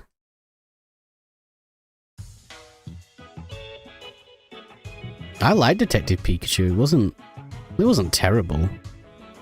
I don't really like Ryan Reynolds, but it wasn't terrible. I did enjoy it. I remember enjoying it anyway. I haven't seen it since I saw it in cinemas when it came out. Pokemon Rush, but you use the Joy-Con leg brace thing to run. What, the one for Ring Fit? Pokemon Ring Fit.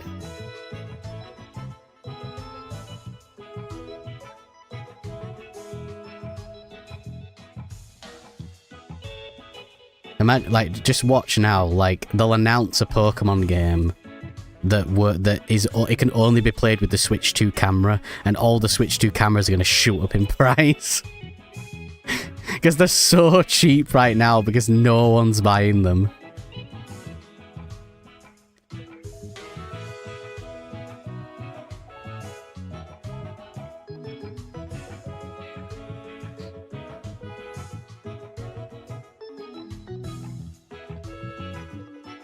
Yeah, I guess the only thing I fully expect is a Gen 10 announcement.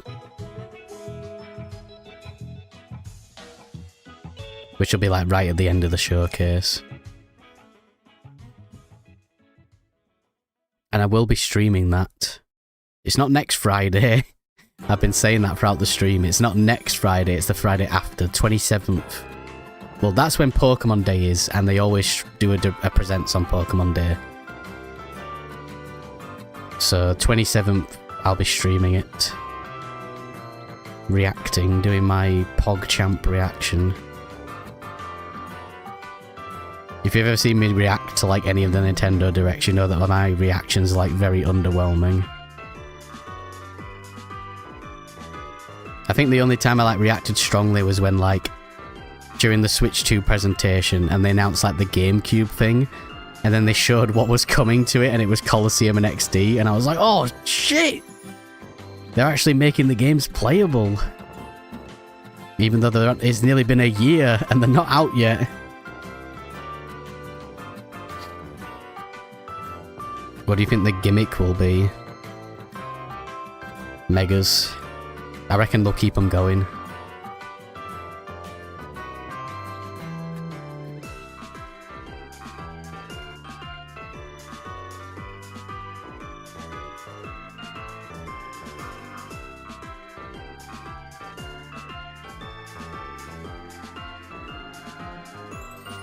Your Pokemon fully die when they faint. That's the gimmick. And you need to do a mini game to bury them. That would just be annoying.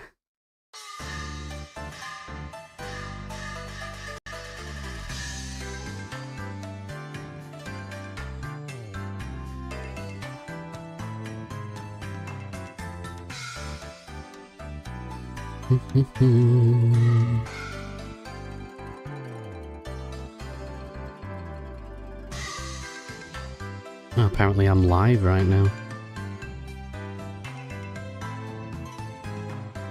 According to my YouTube notifications.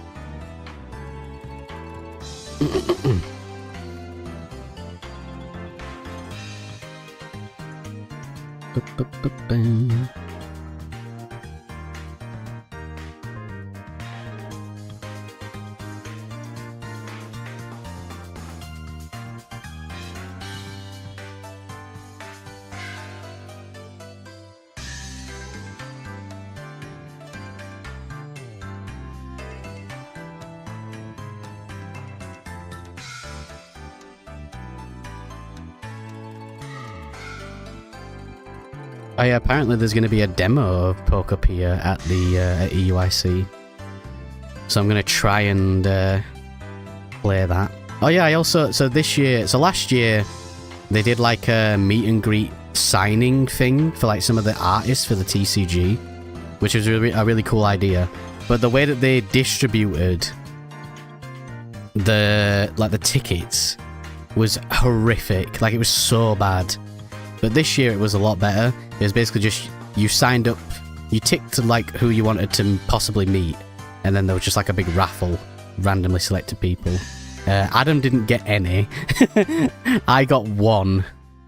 I got one meet and greet for a TCG artist called Matazo. They're a fairly new TCG artist, so I get to go and meet them on Friday, which is pretty cool. Yeah, because last year they had like the artist for the Moonbryon, and everyone proper wanted that one. I'm gonna resell it, but it's got like, you can't resell it because it's personalised. They have like your name in like big letter, like big massive font printed on it.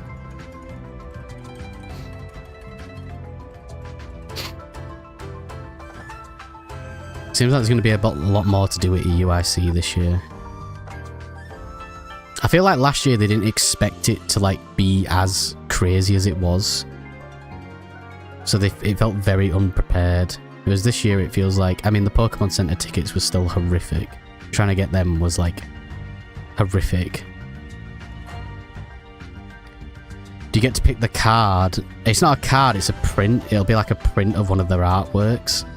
I think last year they only had one print of like the most like popular card, Like the guy with the Moonbryon, obviously it was a print of the Moonbryon, and then there was the lass who did, she did like an Iono full art, and that was hers.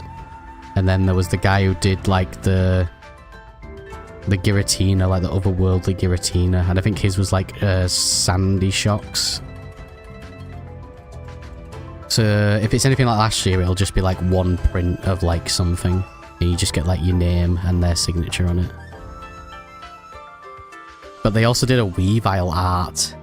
So I was saying, like, if that's a choice, or if that's the picture, I'll get it for Adam.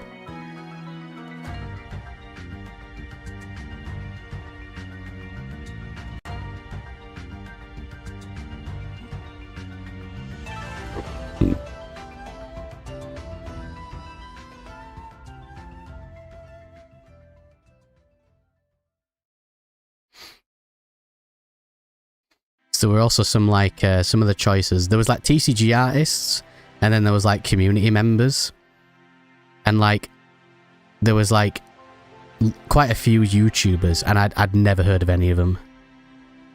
The only guy I knew was Joe Merrick, who's the guy who runs Cerebi, like the Cerebi website, and I met him last year anyway. I just like saw him and asked for a picture. But yeah, the rest of them I'd never heard of any of them.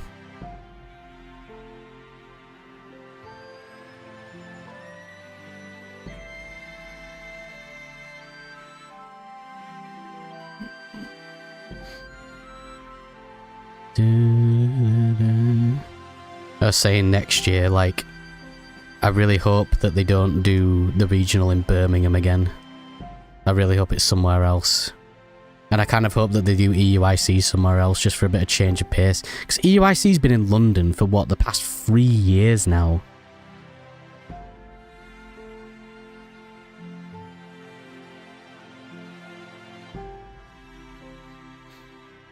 Was Night Slash on it? No, sadly not.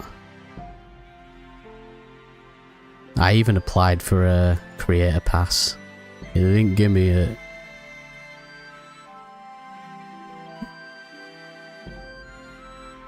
One day I'll be able to make a video and say thank you to the Pokemon Company for inviting me to this event. One day it'll happen.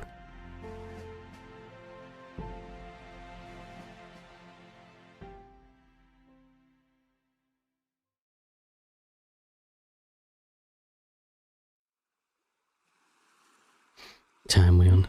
We'll go for 1,800 resets, and then we will call it. The game's getting a bit stuttery now. I think the emulators have been open for too long.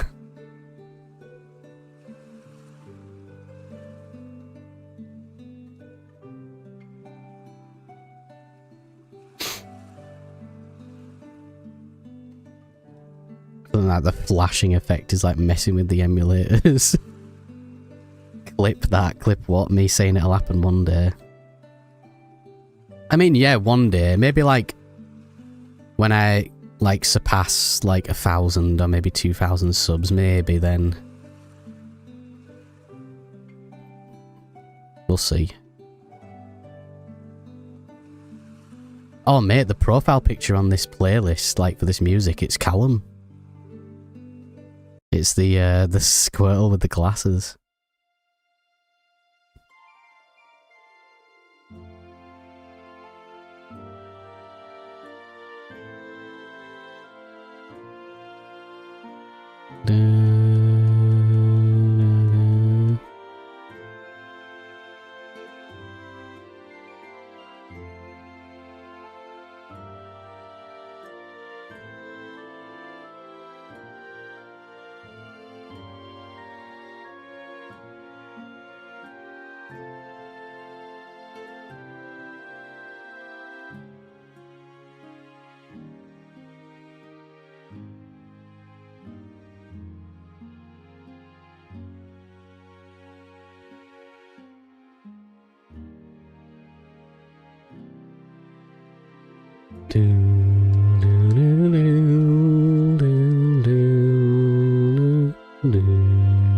Need to order food, mate.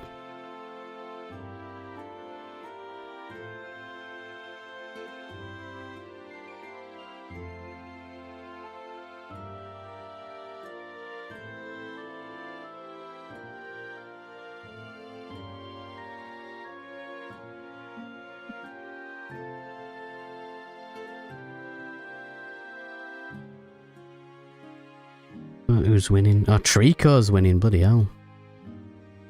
Trico's winning.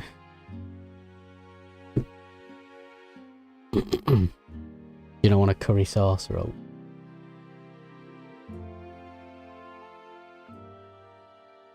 When we get to 1,800 resets, I'll call the vote.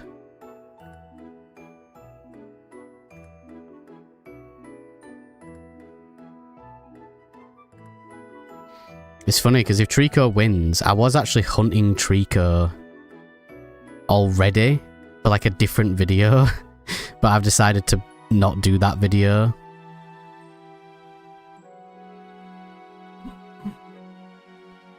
So it'll just be funny to...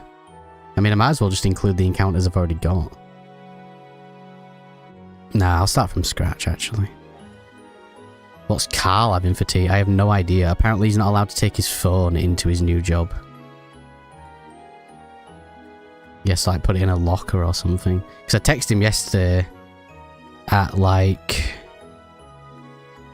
I texted him yesterday at 10 to 10 in the morning, asking if he wanted to come on stream today, and he messaged me back at 7 PM, which is unusual for Carl. Usually he's pretty quick with replies. Yeah, apparently something about like, because he works in like a food like a food environment. So he's not allowed his phone. I don't know why. It's just, I think I have a vague memory of him telling me something along those lines. Because I think he was saying he wouldn't be able to listen to his music. Sounds like a Labour camp. I literally watch these streams on my phone at work. I think it's more like a health thing, like, because it's like sanitation, because he's handling food. I don't know. Maybe something happened in the past. Right. That's 1,800 resets. We'll do one more. One more for good luck. Last resets of the day. Last encounters of the day, I should say. The one complaint about this event, I do think that this encounter time is a little bit too long. The Jirachi one was like sensible. But this one, it should just flash once rather than twice. And no shiny. Right, well, GG's peeps. Oh no, the neck and neck again now. Quick, someone's got to go vote on the poll before I end it. Because it's neck and neck on Torchic and Trico. Someone took a picture and leaked some upcoming unreleased food. No, it's neck and neck with Torchic and Trico. God damn it. Right, well, we'll see if anyone else votes while I, like, chat about what's going to happen. Give people a bit of an update. So just to wrap up some stuff I've spoke about throughout the stream. For people who don't, for OG viewers or, like, people who are new, I used to stream with my friend Carl. He's not going to be on streams anymore. Like, he does not have the time. He's got a new job. That's the TLDR. I do want to try and get him back in December for the charity streams, but that's a ways off. This hunt was just a one-off for this stream. I will be continuing this hunt offline, so keep an eye out for the video whenever this Mew decides to shine. This Thursday, got a new video going up for my third hunt of the Pokemon Crystal Badge Quest, which includes my trip to the Birmingham Regionals. I'll also be at EUIC this weekend in London, so if you're going as well and you see me, feel free to come say hi. If you want to know what I look like, just go on like one of the Badge Quest videos. I don't hide my face.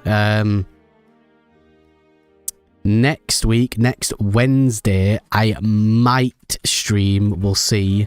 And we'll be starting the hunt for either Trico or Torchic, whichever wins. And then next Thursday will be my fourth part of the Crystal Badge Quest and my EUIC video. And then the week after that will be, so the last week of February, we'll be streaming on Tuesday. We'll be streaming more of the Gen 3 starter hunt. Thursday will be the 500 subscriber Q&A video, so if you haven't left a question already, check the community tab or check my social medias for the post. And during that video, I'll also be revealing a new project that I've been working on with Sketch, and I'll be releasing the channel memberships, and then the last Friday of the month, the Friday that week, I will be streaming the Pokemon Presents for Pokemon Day. And I think that's everything. Don't forget, guys, Pokemon Day is next Friday. I hid my face, but Tom doxes me in every video. Right, I think that's everything. I'm going to end this poll. Got to say, why does it have to end on a tie? I might have to do a coin flip. Give it a minute, it'll decide the results. It takes a while. Should I do a coin flip? Ugh. Right. Coin flip. See ya. I'm not going yet. Give me a minute. Hang on, I'm just trying to make sure that Google's not going to dox me, because sometimes it shows your location on stream. Do both, 2 instances. I mean, I could, but it'd be a bit awkward because Torchic is the first choice. Trico, you have to press left first, so it would be a bit awkward. Hang on. We're not going yet. Give me a sec. Give me 1 sec.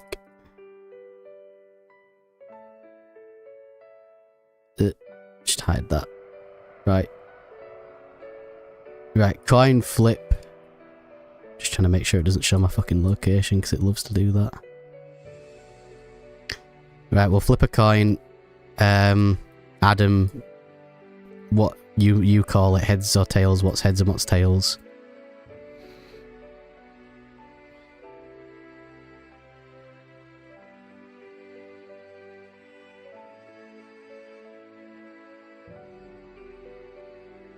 Heads is Torchic, tails is Trico. Right, that's what Adam's saying. Flip. It's tails, so Trico will be the first hunt, which was the one that was leading anyway, so that's sorted. Right, people, thank you very much for watching today. It's good to be back. As I've already stated, I might be back streaming next Wednesday, but if not, we'll have new videos this Thursday and next Thursday. If you've enjoyed the stream and you're new around here, feel free to subscribe. I do all kinds of shiny hunting videos, and I also do some like console collecting, handheld console stuff every now and then. Yeah, hit the like button, subscribe, show your mum, tell your grandma. Thank you very much for watching. And yeah, I'll catch you maybe next Wednesday. We'll see. Have a good rest of your days. Good luck on any hunts that you're doing. Have a good rest of the day. GG's and bye-bye. I'll do Carl's. See you, rats.